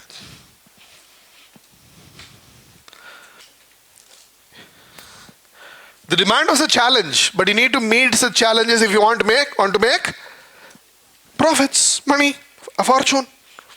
Why? A capitalist is a person who takes risks. in the hopes of making profit. So what was the fuel for industrial revolution? Profit is one of the part. Capitalism. Fuel was capitalism. Obviously, capital is a part of capitalism. Risk taking is a part of capitalism. Profit is a part of capitalism. But what provided the spark for the industrial revolution? No. No. If you did not innovate, I would not have become an industrial capitalist. So what provided the spark?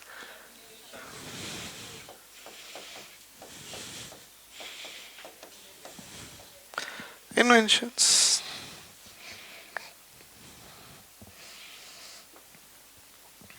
So what turned the spark into a fire?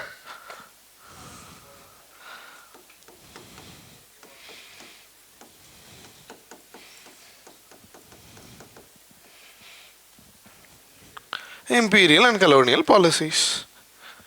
You already know what is imperialism, what is colonialism, what is capitalism, what is world trade. That is why I introduced you to world history yesterday. But this cannot be an answer. This can be an appeal to enhance the value of your answer. Take this down, you'll understand. Causes for industrial revolution. If you're not able to understand any point, let me know, then and there we'll clarify. Causes for industrial revolution. Background world trade. First subtopic, causes में background world trade.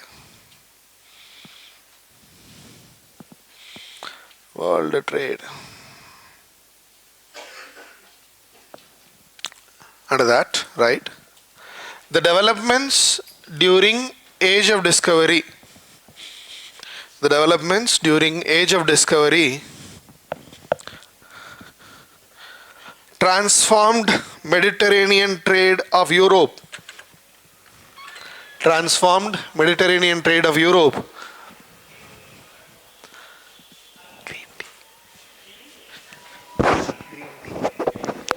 Transformed Mediterranean trade of Europe into oceanic trade. Transformed Mediterranean trade of Europe into oceanic trade. And made world trade possible. And made world trade possible. Full stop. The coming of world trade. The coming of world trade created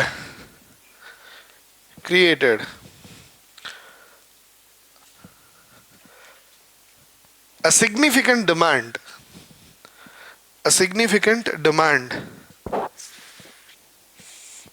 for a variety of manufactured goods.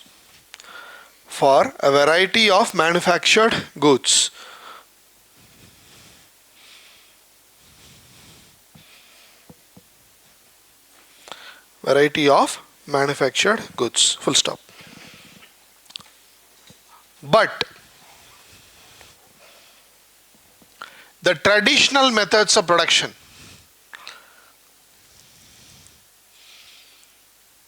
what were the traditional methods of production? Using manual animal labor. Traditional methods of production, which had not been improved.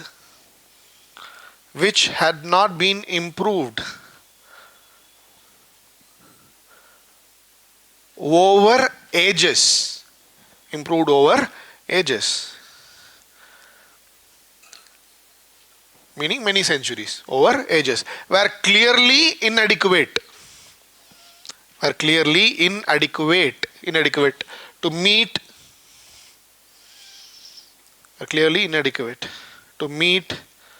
such demands. Clearly inadequate to meet such demands. fuel capitalism. Fuel capitalism.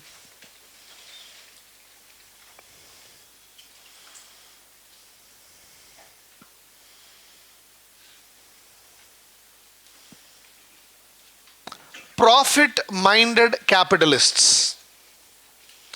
Profit-minded capitalists.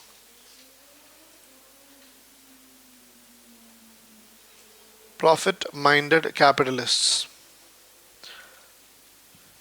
decided to address this challenge. Decided to address this challenge. To accumulate wealth. To accumulate wealth.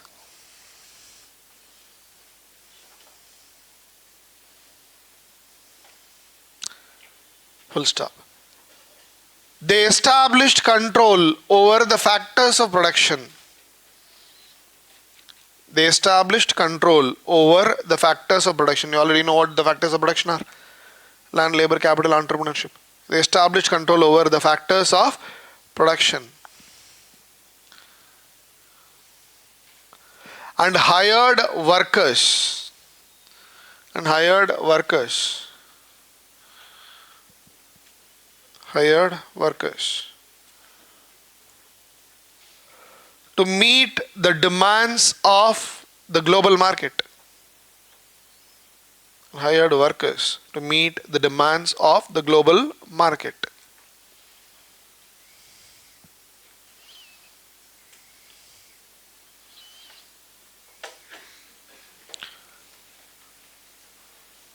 Full stop.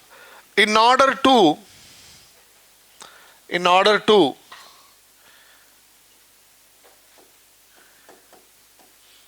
cater, C-A-T-E-R, cater,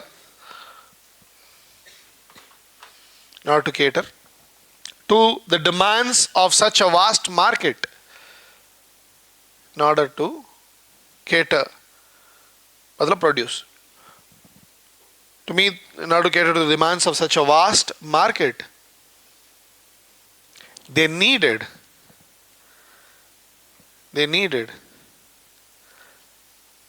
faster, better and modern methods of production. Faster, better and modern methods of production. Is it just sufficient if I produce goods? I produce 1 crore shirts. Does my job end there? Then? Demand is there. I produce 1 crore shirts. I have to arrange for logistics. I have to maintain the logistics. I have to maintain contact with my dealers. Production, transportation and communication. Production, transportation and communication. So I needed to create better methods of production, better methods of transportation and communication. Spark inventions.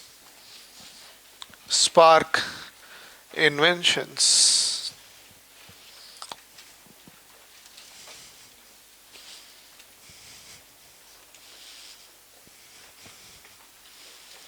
To improve the methods of production. To improve the methods of production. The capitalists funded research and development, R&D. Capitalists funded research and development, R&D. R&D, research and development. That resulted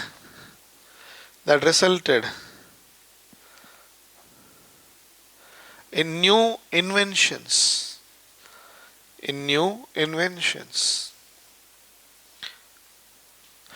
Which sparked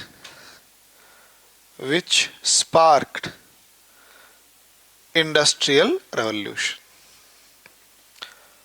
Which sparked industrial revolution. Full stop. Goods which sparked industrial revolution. Full stop. Goods which were once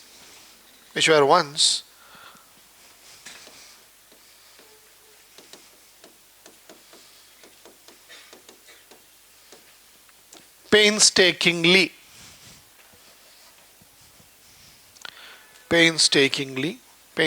means with great efforts and care. If you don't know the meaning, write it in the margins. Goods that are once painstakingly, rather than writing 3 words, just write 1 word. Goods that were painstakingly crafted by hand. Crafted by hand.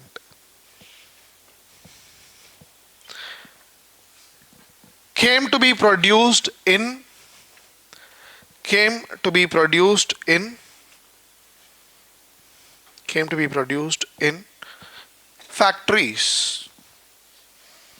factories due to improvements in metal making, technical word would be metallurgy.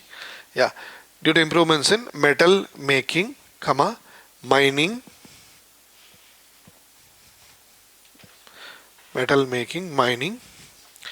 chemical manufacturing methods,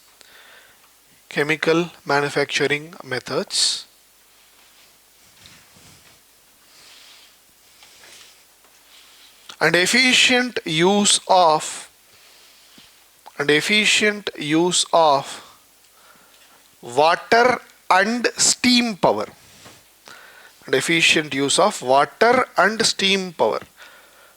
STEAM, steam power. Full stop. Thus,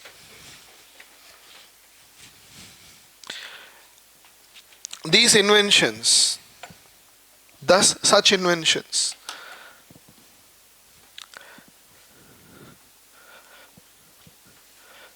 encouraged rapid industrialization.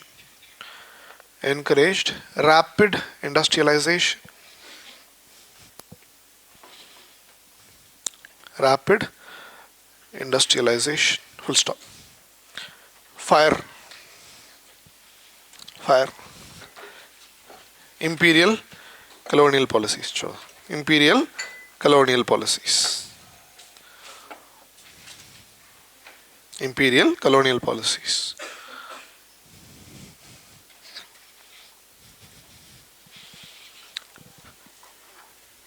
Industrialized nations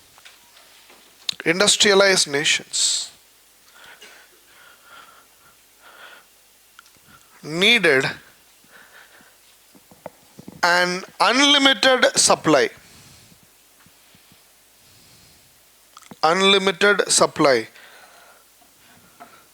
of cheap raw materials,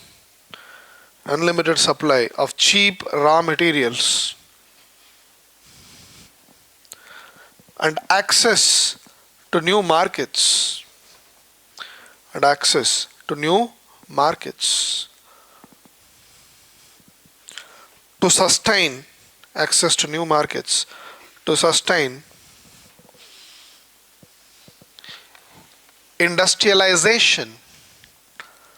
to sustain industrialization,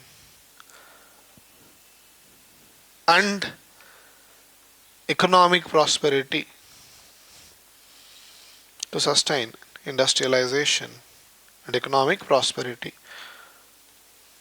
Full stop. So they adopted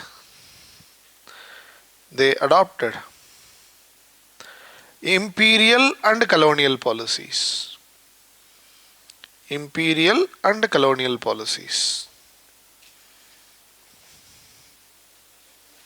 and established vast colonial empires.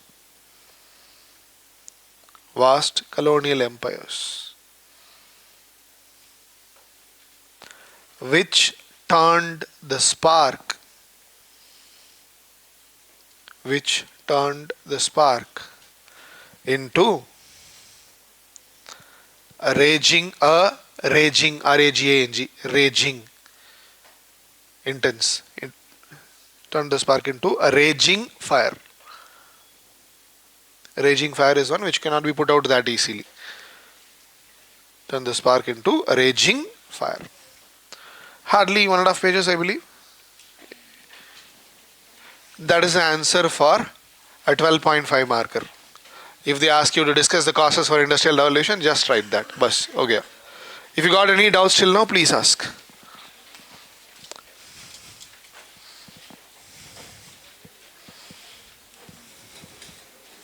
If you got any doubts till now, please do ask. Make it fast.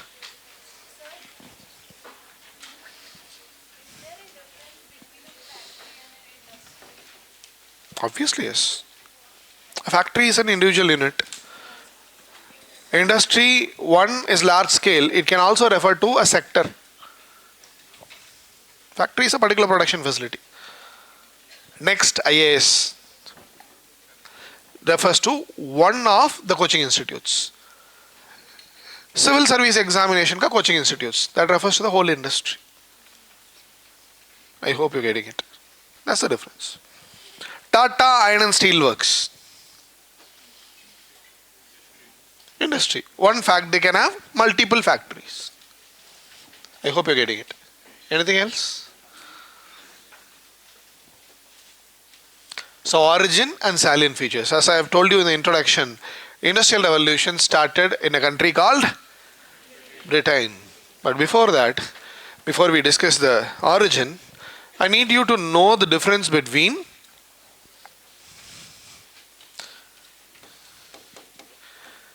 England,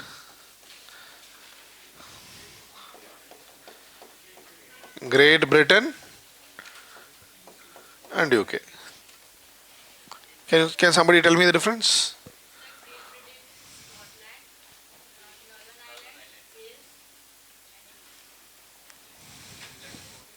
You have to rephrase.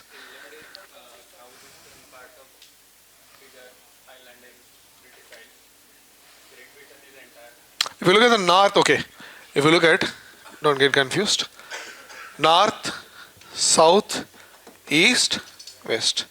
So if you look at the northwestern part of Europe, let's say this is Europe, northwestern part of Europe mein, there is an island nation. In fact, a group of islands. Yeah. The islands put together are called as British Isles. British Isles. Written as Isles, British Isles. Okay? Now if you look deeply, within this island, there are specific areas. We have England, Wales, Scotland, which constitute one landmass. There is a separate island called Ireland. I told you England, Kingdom of England was established in 10th century by Anglo-Saxons. So this was England.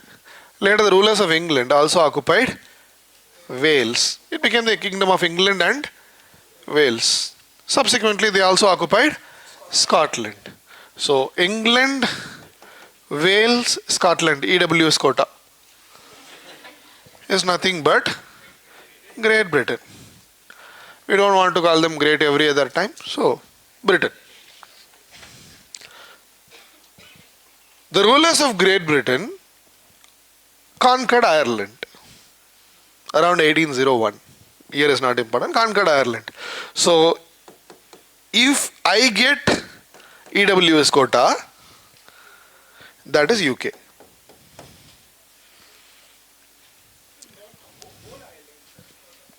Whole Ireland. Wait. Sabar karo. Right? So, England, Wales, Scotland plus Ireland came to be known as United Kingdom. But the Irish people did not like the English control. They started fighting for self-rule, home rule. Home rule movement started in Ireland, as a result of which the southern part of Ireland became independent in 1922. So today, United Kingdom is nothing but EWS plus Northern Ireland. Clear? So if you refer to the country after 1700s, if you want to be very specific, 1707, you should call the country at least as Britain.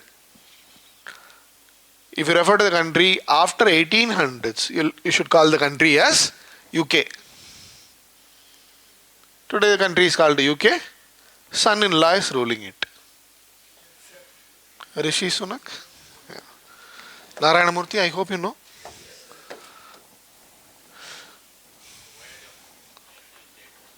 Uh-huh.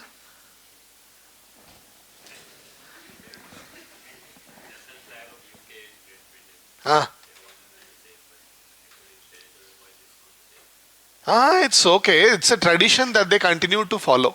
That's it. And if you talk about that, the remains of colonial past can be felt in countries like India also today. I hope you have the habit of seeing movies. In all these movies, you have these helicopters and airplanes flying. Fights happen. Yeah. All these names of helicopters and aircrafts will start with VT. Observe next time. Indian helicopters, airplanes will start with the term VT. What does that? What does VT mean? Viceroy's territory. That's the meaning of the term VT. This is colonial pastimes. That's a tradition which is followed. That's it. Fine. If you don't believe me, see later.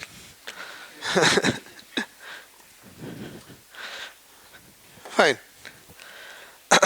So that is one thing, the definition of the island nation. The second thing, let me put it very short and crisp.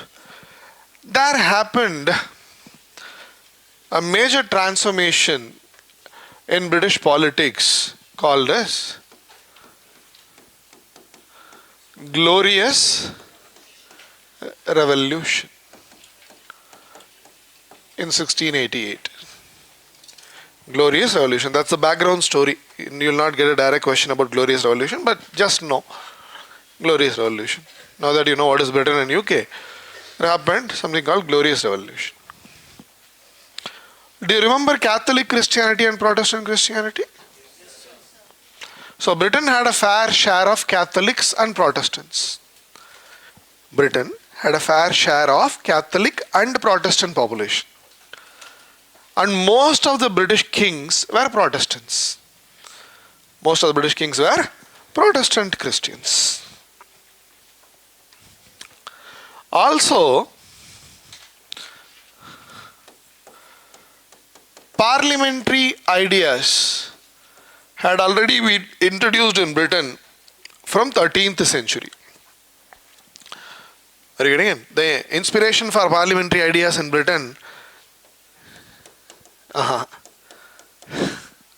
inspiration starts in 10th century. I told you Anglo-Saxon rule, Athelstan. The kings had advisory councils. That is the beginning of parliamentary ideas. They advised with respect to laws, legislations. Obviously in polity you will study about a document called Magna Carta. 15th June 1215, King John I. So parliamentary ideas were not new to Britain, but parliament as an institution started in Britain in the 13th century. So elite people of Britain formed the parliament. They played an advisory role to the king. But the parliament generally had the final say regarding taxation. Parliament had the final authority regarding taxes, not the king. So Parliament was there. Parliament had the final authority in taxation. In other matters, the king had the final authority. And most of the kings were Protestants. But in 17th century Britain, 17th century, most of the years will start with 16. There was a king called James II. He was the king between 1685 to 1688. This king was a Catholic. A rare exception. He was a Catholic king. Meaning, he targeted Protestants. He did not give them religious freedom. He targeted Protestants among the British people, which the British public did not like. He also challenged Parliament's authority regarding taxation. So he was hated by the people as well as the parliamentarians. Even the soldiers had started hating him because he was involved in wars. So he was a king, a Catholic king of Britain, hated by most of the British people. He had become unpopular. So British people were fed up with this king, and so the people and the parliament, they invited Mary the Second, who was Mary, James' daughter. Now this Mary was married to a king called William the Third of Holland. Now the parliament and the people invited, Madam, your father is creating lots of trouble in the country. We don't want him as the king. You come with your husband and become the ruler of Britain. Now, why were Mary and William invited? Because Mary and William were Protestants. So they accepted the offer. They came to Britain in 1688. With their troops, they came to Britain in 1688. So James told, I will not fight with my son-in-law and daughter. I will resign. So James abdicated. What do you mean by abdication? The formal resignation of a king is called as abdication. So James resigned in favor of his daughter and son-in-law. So James did not fight. So there was no bloodshed during this transfer of power. So without much of a bloodshed, William and Mary, they became the joint monarchs of Britain. King and Queen of Britain. So because there was no bloodshed, this revolution came to be known as Glorious Revolution, a peaceful transfer of power. Clear? But when they were about to become the monarch, the parliament told, ma'am, we made you the queen and your husband the king. So you should give us some concession. What concession? Declare that parliament has the ultimate authority in Britain. Accepted. Give religious freedom to Protestants. Accepted. So Glorious Revolution, these are the 2 points you are supposed to remember, the most important points. Glorious Revolution gave religious freedom to Protestants and also made the parliament as the supreme authority in Britain, in British politics. That is what you are supposed to remember. That's a story, but these are the 2 points to be remembered. You will also study Glorious Revolution in modern Indian history. So Britain was a constitutional monarchy.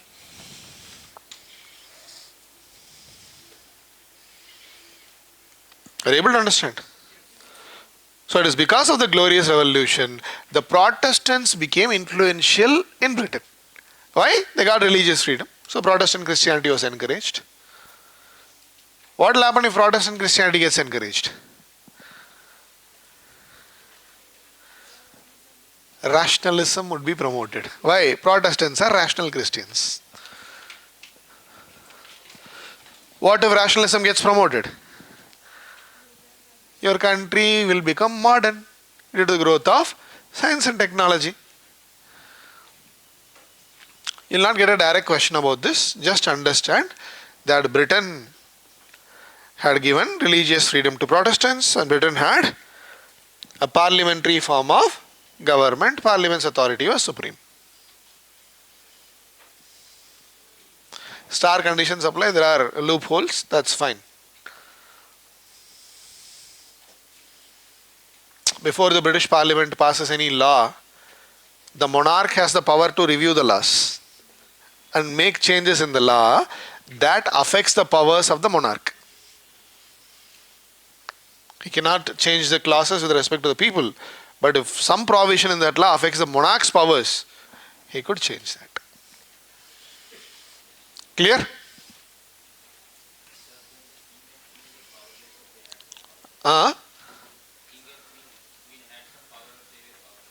They had powers because all the laws were made in the name of the king and the queen. They had to sign, na? Not exactly nominal. I told you, na, they had the power to amend the laws. The provisions which affected their power, their property. For example, what if the parliament, British Parliament passed a law, we are nationalizing all the property of the monarch? There will be no monarch.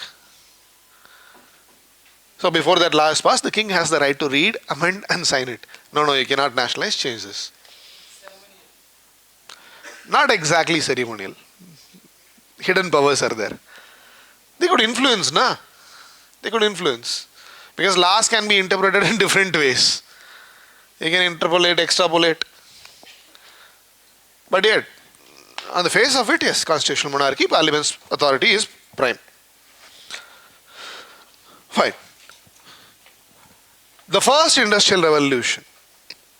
Till date, the world has seen 4 industrial revolutions. We are in the middle of the 4th industrial revolution.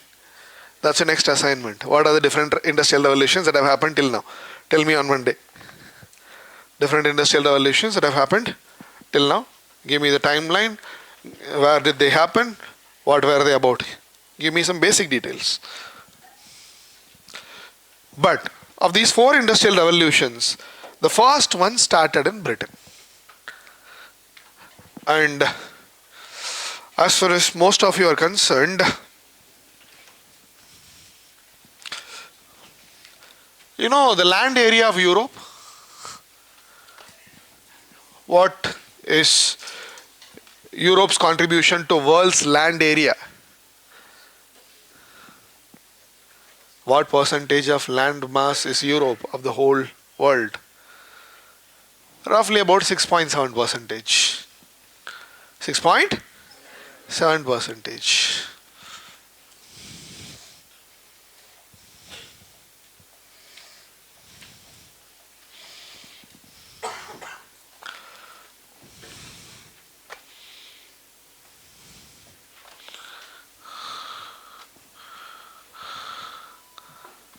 Able to see?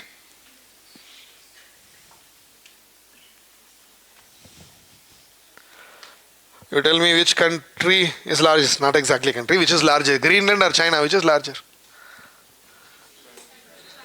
Huh? Greenland or China, which is larger? Sure?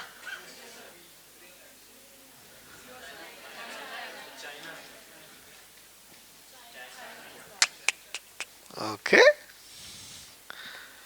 Japan, Australia. Japan, Australia. Which country has relatively longer coastline? Japan.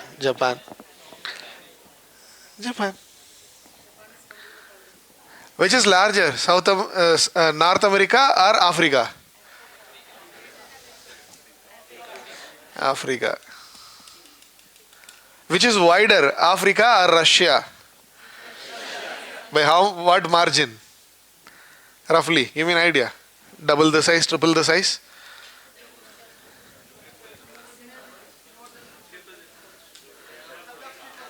By hardly 1,000 kilometers. Hardly 1,000 kilometers. 1.2 times the width. Okay, what's the reason?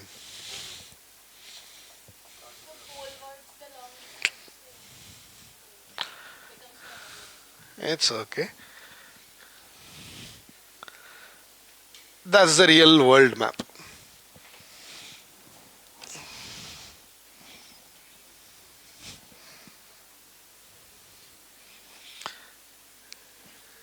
That's the real world map. Now look at the size of Russia, Africa. Look at the size of USA, Canada. Look at the size of Britain. Had our ancestors known that Britain was such a small country, all the crores and crores of Indians would have boarded ships. They would have went to Britain. They would have jumped on the island till the island sank. Possible, na? Take one balti water, pour till the island drowned. Not really possible. On a funny note, Britain was one of the smallest countries in the world. If you look at the map, then why in the hell did industrial revolution start in Britain? Of all the countries, why did the industrial revolution start in Britain?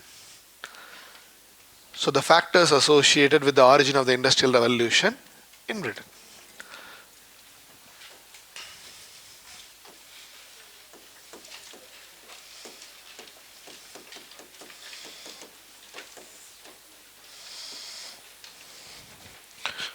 Yes, boss.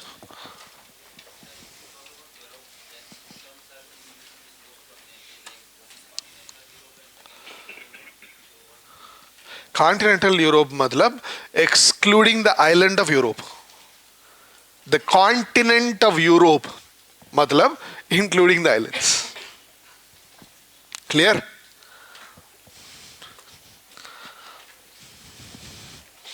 Continental Europe also means mainland Europe. But the continent also includes islands. Okay, geography has started? Not yet, okay. Okay, young batch, you are curious, I understand.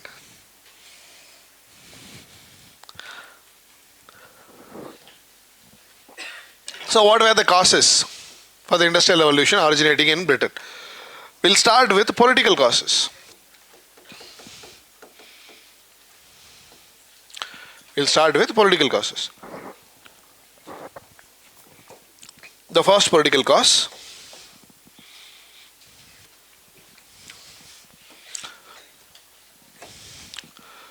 now due to glorious revolution of 1688, Britain had a new political order.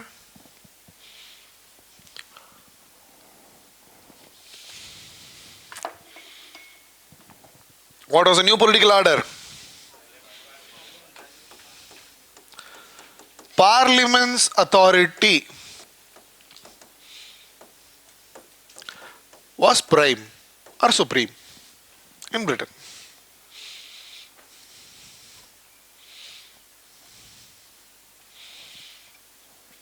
Okay. Now, what was the advantage of having Parliament's authority being supreme? Because once a Parliament became the supreme authority in Britain, elections had been introduced. Around 1707, 1708, elections were introduced in Britain and the parliamentarians were elected by the people. Not all the people though. Franchisee was limited. Women did not have voting rights particularly. But elections had been introduced. So who elected the British Parliament? A section of the people. Are you getting it? Now, why did they elect that particular set of parliamentarians and allow them to form a government? Because they thought they'll improve the conditions in country. That is why people had given the mandate. For how many years? 5 years. So within 5 years they had to work some magic, improve the conditions in the country so that they could come to power again. So any government, or for that matter all the parliamentarians, had to work hard to earn people's favor. If the people supported the parliamentarians, the government, Britain would be stable. So you can simply say, because of Parliament's authority being supreme and elections getting introduced in Britain, Britain had stable parliamentary government. Britain had a stable parliamentary government. Now, what is the advantage of having a stable government?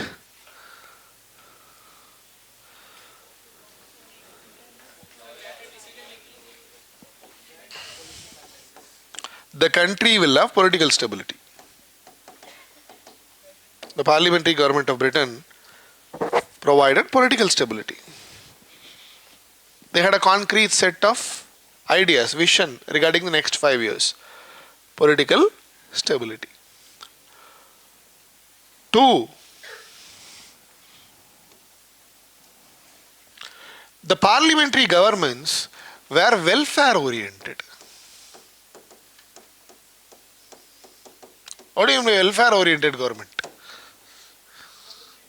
They were genuinely interested in the welfare of the people. They were working in the interest of the people. Why? They had to come to power again.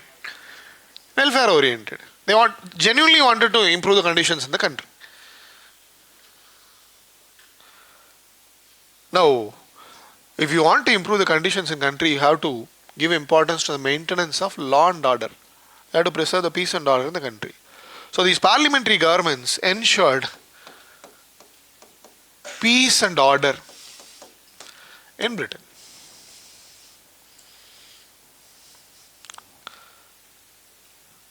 So we had political stability, we had welfare oriented policies, we had peace and order. Meaning the new political order in Britain promoted entrepreneurship and capitalism. Why would the political order promote entrepreneurship and capitalism? What is entrepreneurship?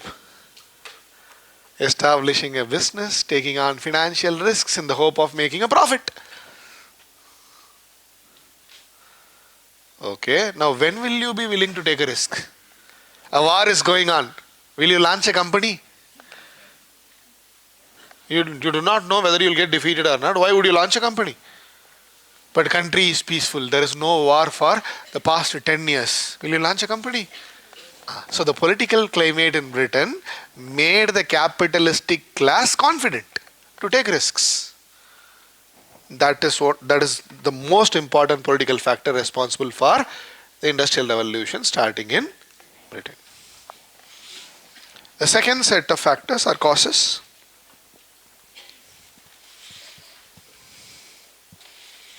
Geographical factors.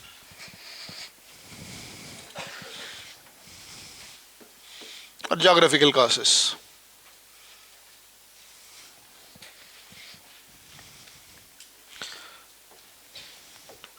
Now try to understand, as most of you know, Britain was an island nation, island nation.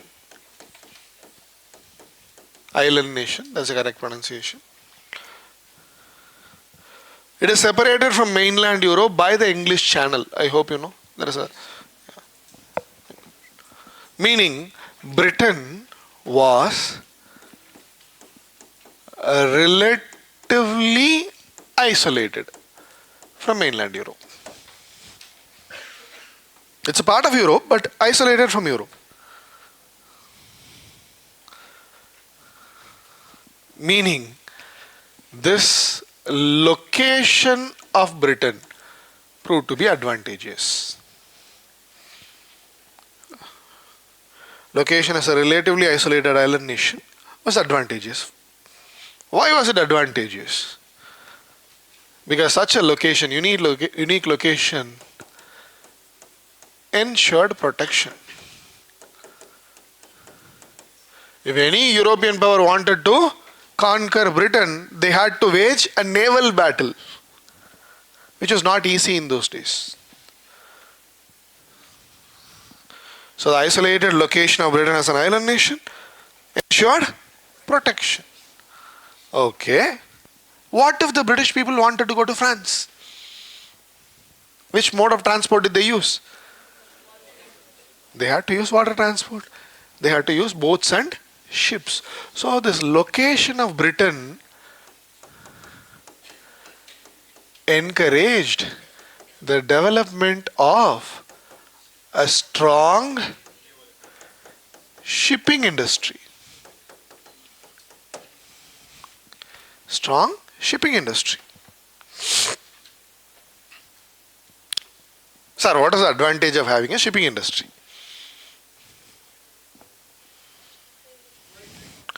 Shipping industry helped in overseas trade, international trade. Because the bulk of the world's trade even today happens via the ships. A strong shipping industry also meant Britain had a powerful navy.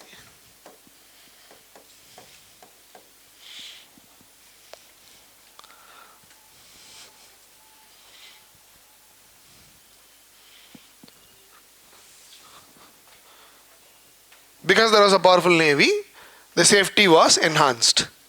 And this powerful navy also provided protection to maritime trade. Navy provided protection to not only to the country but also to the overseas trade, maritime trade. Have you heard about pirates? Enemies could sabotage the ships. So location of Britain was advantageous. The location was advantageous otherwise also. If you look at the map of Europe, like I showed you, Britain is located in high latitudes as an island nation. And Britain had a conducive weather and climate. Britain had a conducive weather and climate. Conducive means favorable weather and climate. For what? For the development of cotton textile industry. For the development of cotton textile industry. Sir, how would weather and climate help cotton textile industry? When you make cotton cloth out of cotton thread, the thread should not break, which will disturb the production process. You will not have fine quality cloth. The thread will not break if you have specific amount of moisture, humidity in the air. Now such conditions were naturally available in Britain because of the location. So the climate and weather of Britain were conducive for the development of cotton textile industry naturally. In those days air conditioning was not available. That is why you see cotton textile industries developing along the coastal areas. Where do the cotton textile industries in India develop? Bombay, Surat. I hope you're getting it. So Britain naturally had such a climate. The next geographical factor, apart from location,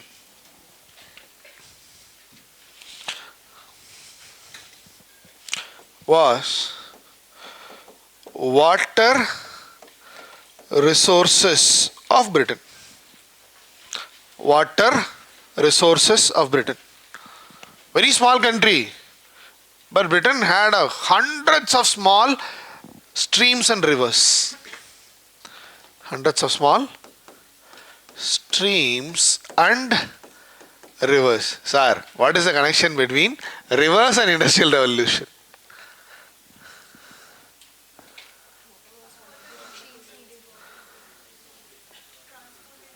I told you, money is a big motivator. You can incentivize people to innovate. I have incentivized you. You innovated a machine for me. Sir, use this machine. You will produce 1 crore shirts per year. But what powers the machine? Electricity was not available then.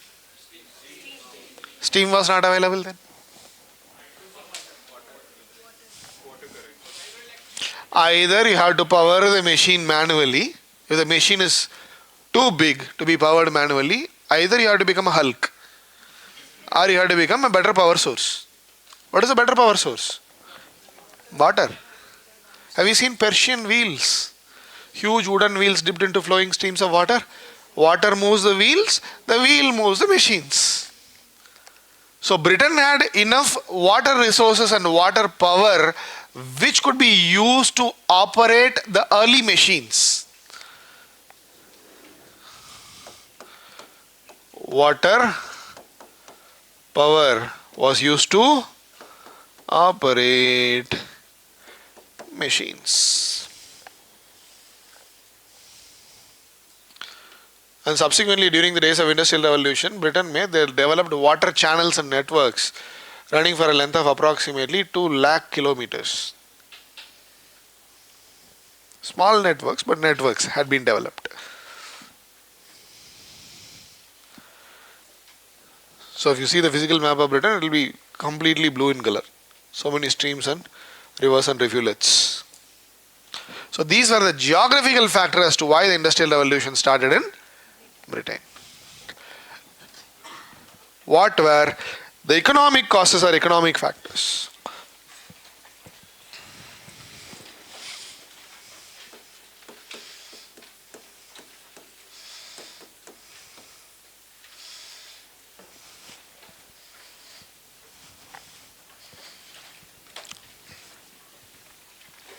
The first economic factor, most of you know, political order promoted capitalism. Super. That I have already given you. Promoted capitalism.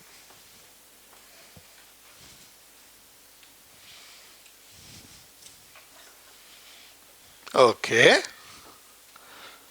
Once capitalism was promoted, capitalist control over factors of production had been established. Capitalist control over the factors of production had been established.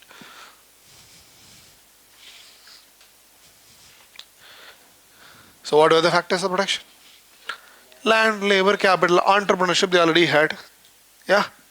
So capital, land, labor should be the factors of production. So how did the Britishers accumulate capital? How did they end up having money?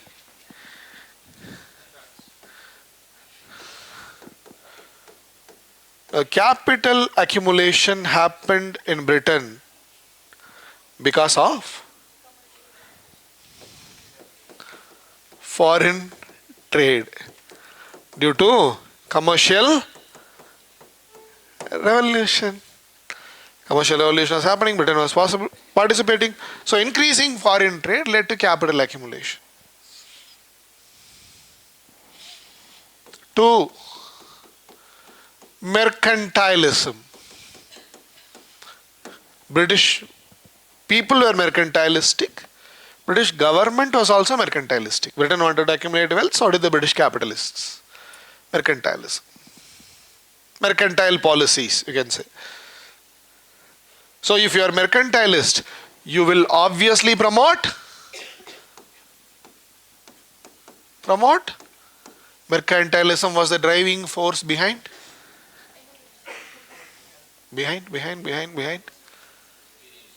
imperialism and colonialism.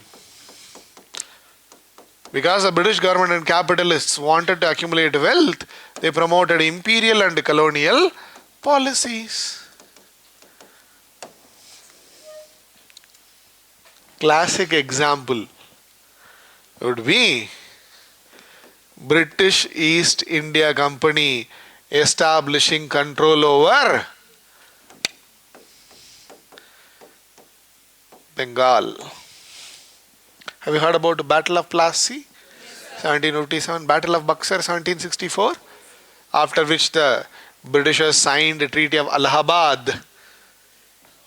You learn in modern India if you do not know. They signed the Treaty of Allahabad with the Indian ruler Shah Alam II and Shujauddaulah, and eventually they established dual government in Bengal. Why did they establish dual government? To loot the wealth of Bengal.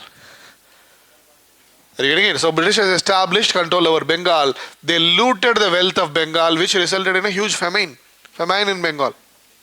But this looted money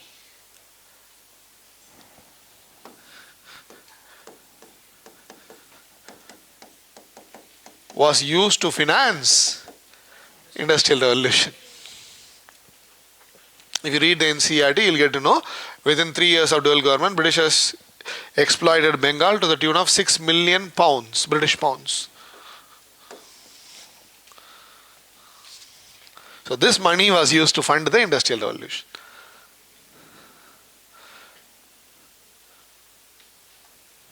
Clear? Shall I? Now Britishers had lots of money. So land could be purchased. Workers could be hired. But workers should be available, na? You can hire, but workers should be available, na? They were available. Why? They were jobless due to enclosure movement. So the British capitalists established control over factors of production. Once they accumulated capital, they hired workers and established factories. So capitalist control over the factors of production resulted in the establishment of factories. But what do factories need? Raw materials. Factories needed raw materials. Cheap raw materials were supplied by colonies.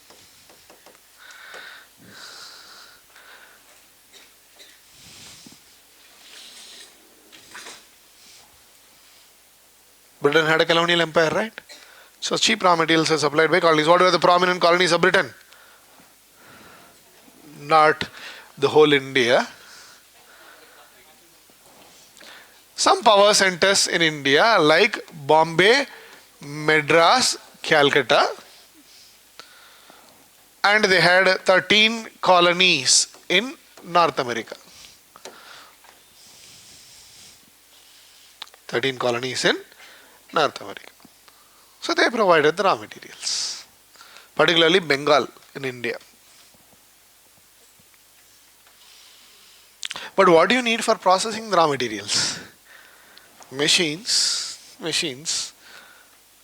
Okay, you have designed me a machine that could produce 1 crore shirts. The design is available in a paper. But paper cannot produce shirts, no? I need to make that machine in real. So what are the ingredients to making a machine? Iron and steel.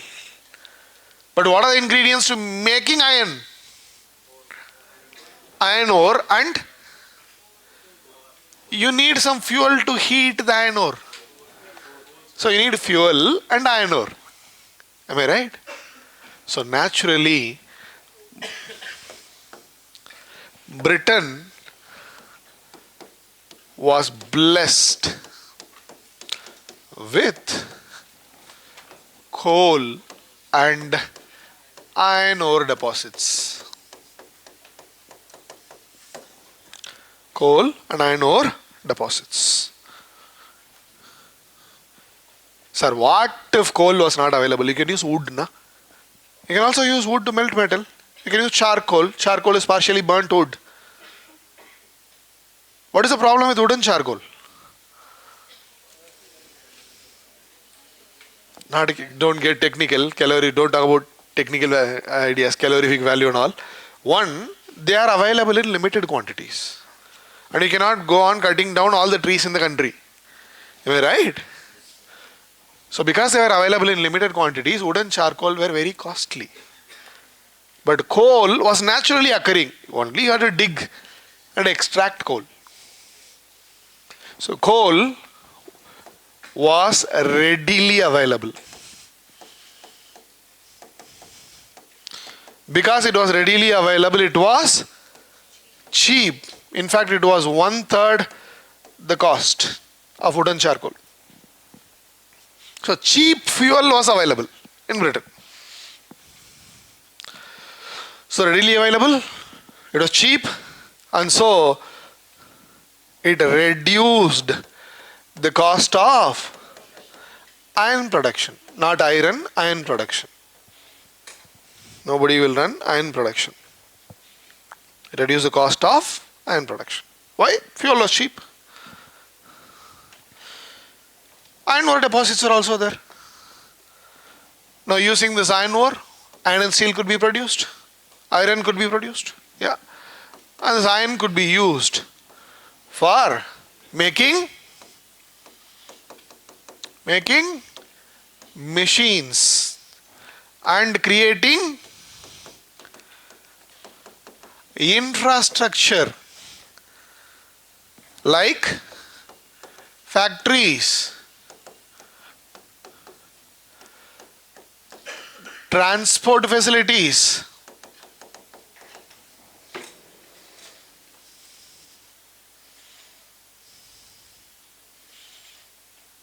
are you getting it?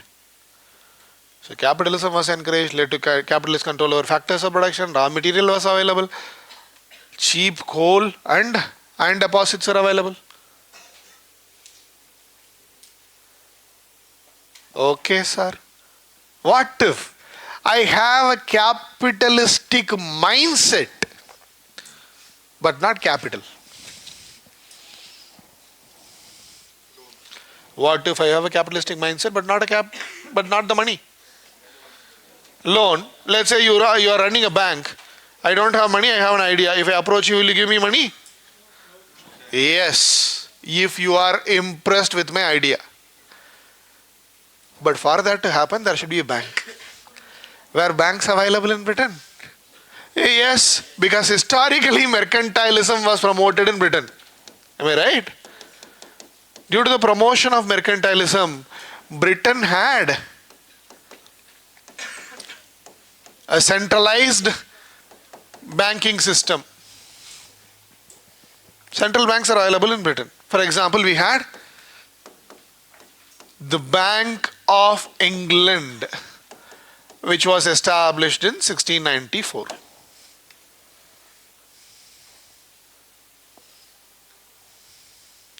Britain had a stock market established in the mid-18th century.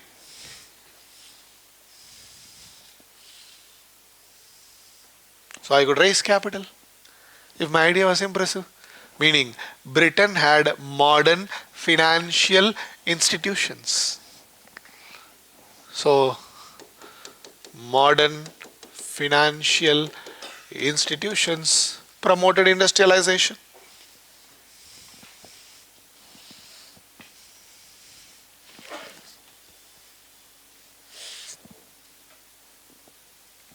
Now, why would bank give you loans? Why would banks give you loans? Because they know money that is idle is paper. Only if they give you loans, they can charge interest. That is why even today banks will try to sell credit card. They always want you to be in debt so that they can perpetually earn money. Whether it is 1%, 2%, what not. Money is money. That is what they do. Okay. What are the social factors responsible for industrial revolution in Britain? Social factors.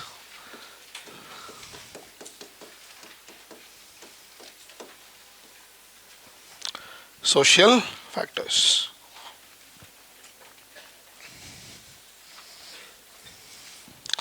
Trust me when I say this, you have to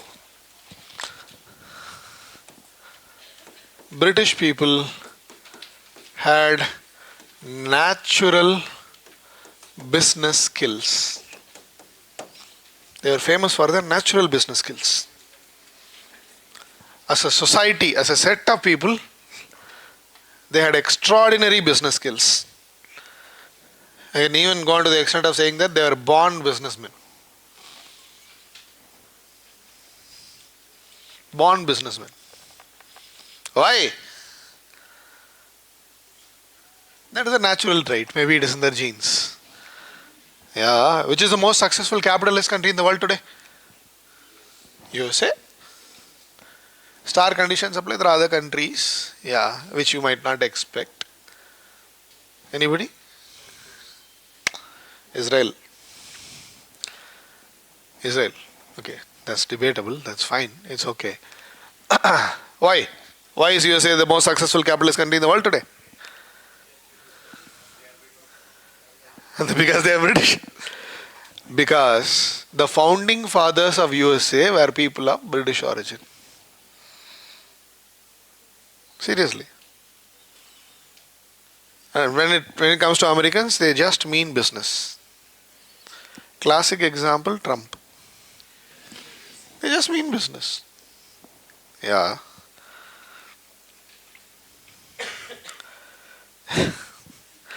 Which day you attempted to celebrate recently? Which day you attempted, celebrated, attempted but failed recently? Valentine's Day? Maybe, some of you. Your heart knows the truth. Why celebrate Valentine? Western personality, try celebrating Shah Jahan. Bloody, he had 14 kids with the same wife. 14 kids with the same wife. Mumtaz died during 14th childbirth.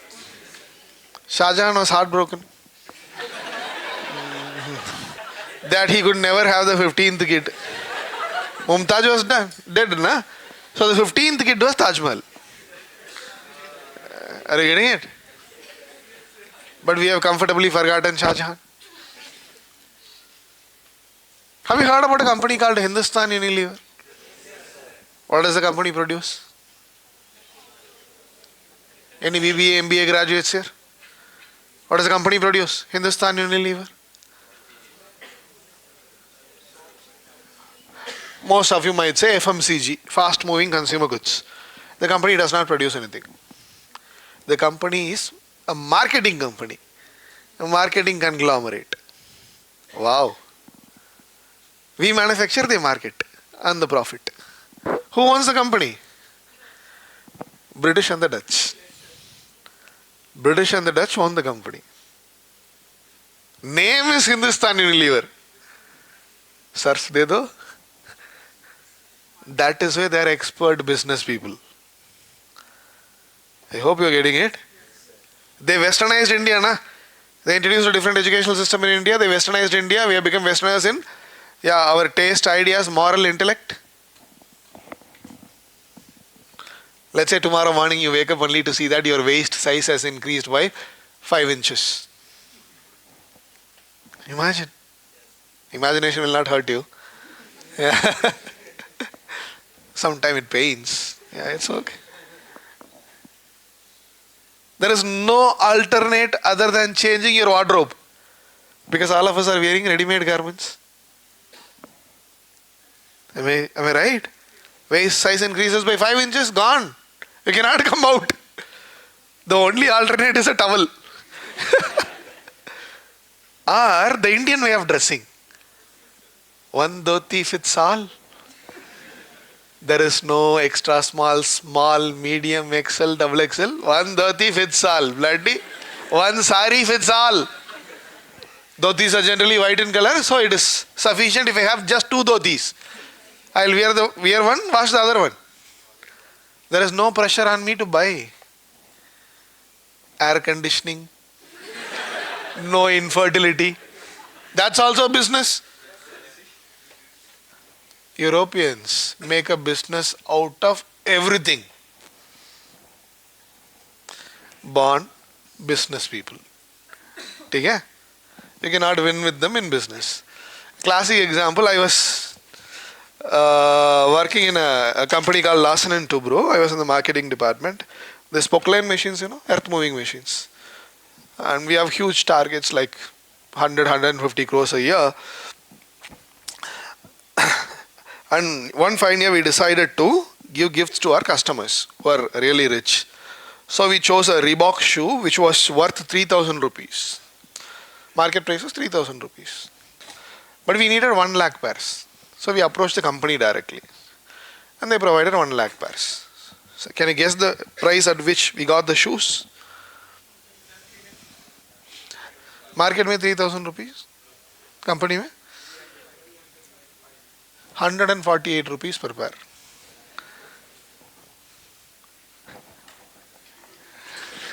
%50 discount. Bloody, you are losing so much money. No idiot will sell at 50% discount. Are you getting it? But the moment we see discount, do de do. Online order. Na? Expert business people. Second thing, Protestant Christianity. Protestantism in Britain. I told you Protestants had been given religious freedom due to Glorious Revolution.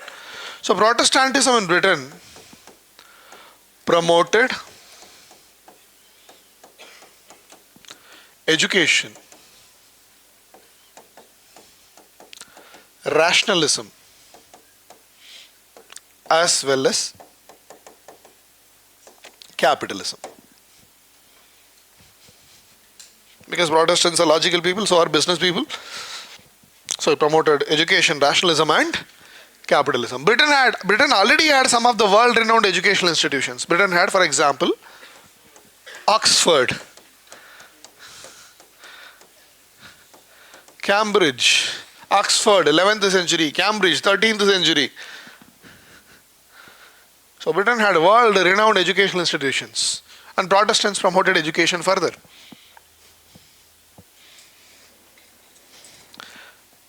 Britain also had institutions like Royal Society of London, which was established in 1660. Royal Society of London encouraged development of science and technology. So did the educational institutions.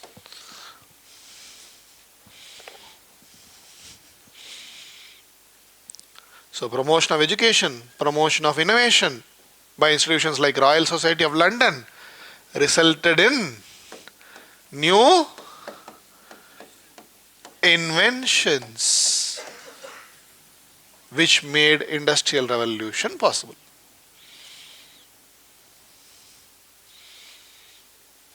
I have already sent you a PDF containing the pictures of various inventions due to industrial revolution. Go through the PDF, it is available in the portal.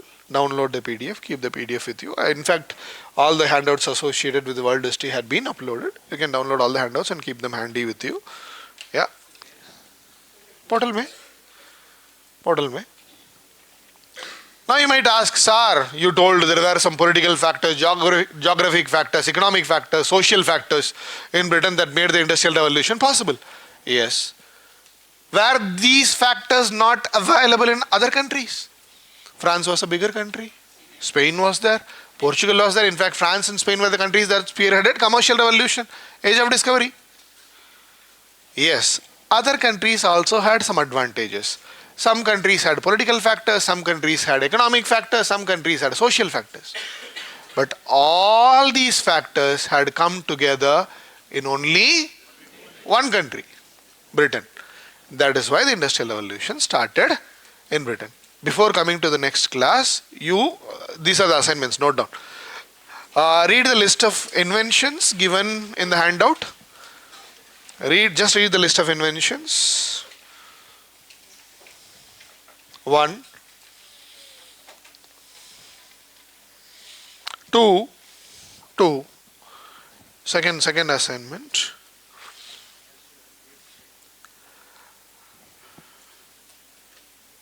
understand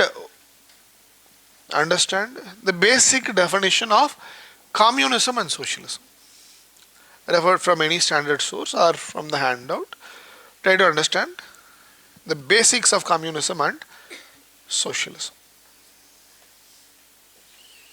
Third assignment I already know, different industrial revolutions that have happened till now.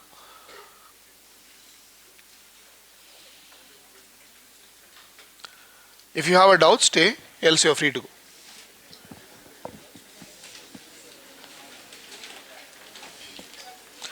Yeah, yesterday I thought about telling this. Just 1 minute. One of your friends told me that I was going fast. It was going fast. Am I going fast? Just let me honestly. Maybe I might be going fast for those people who try to note down everything that I say. You should not be a stenographer. Process and take down the information that you feel to be important. At least write the things that I am writing on the board. If you miss something, there is no problem. You can refer to the video and know the details. I hope you are getting it. What matters is whether you understand the class or not. If you have a doubt, stay back, else you are free to go.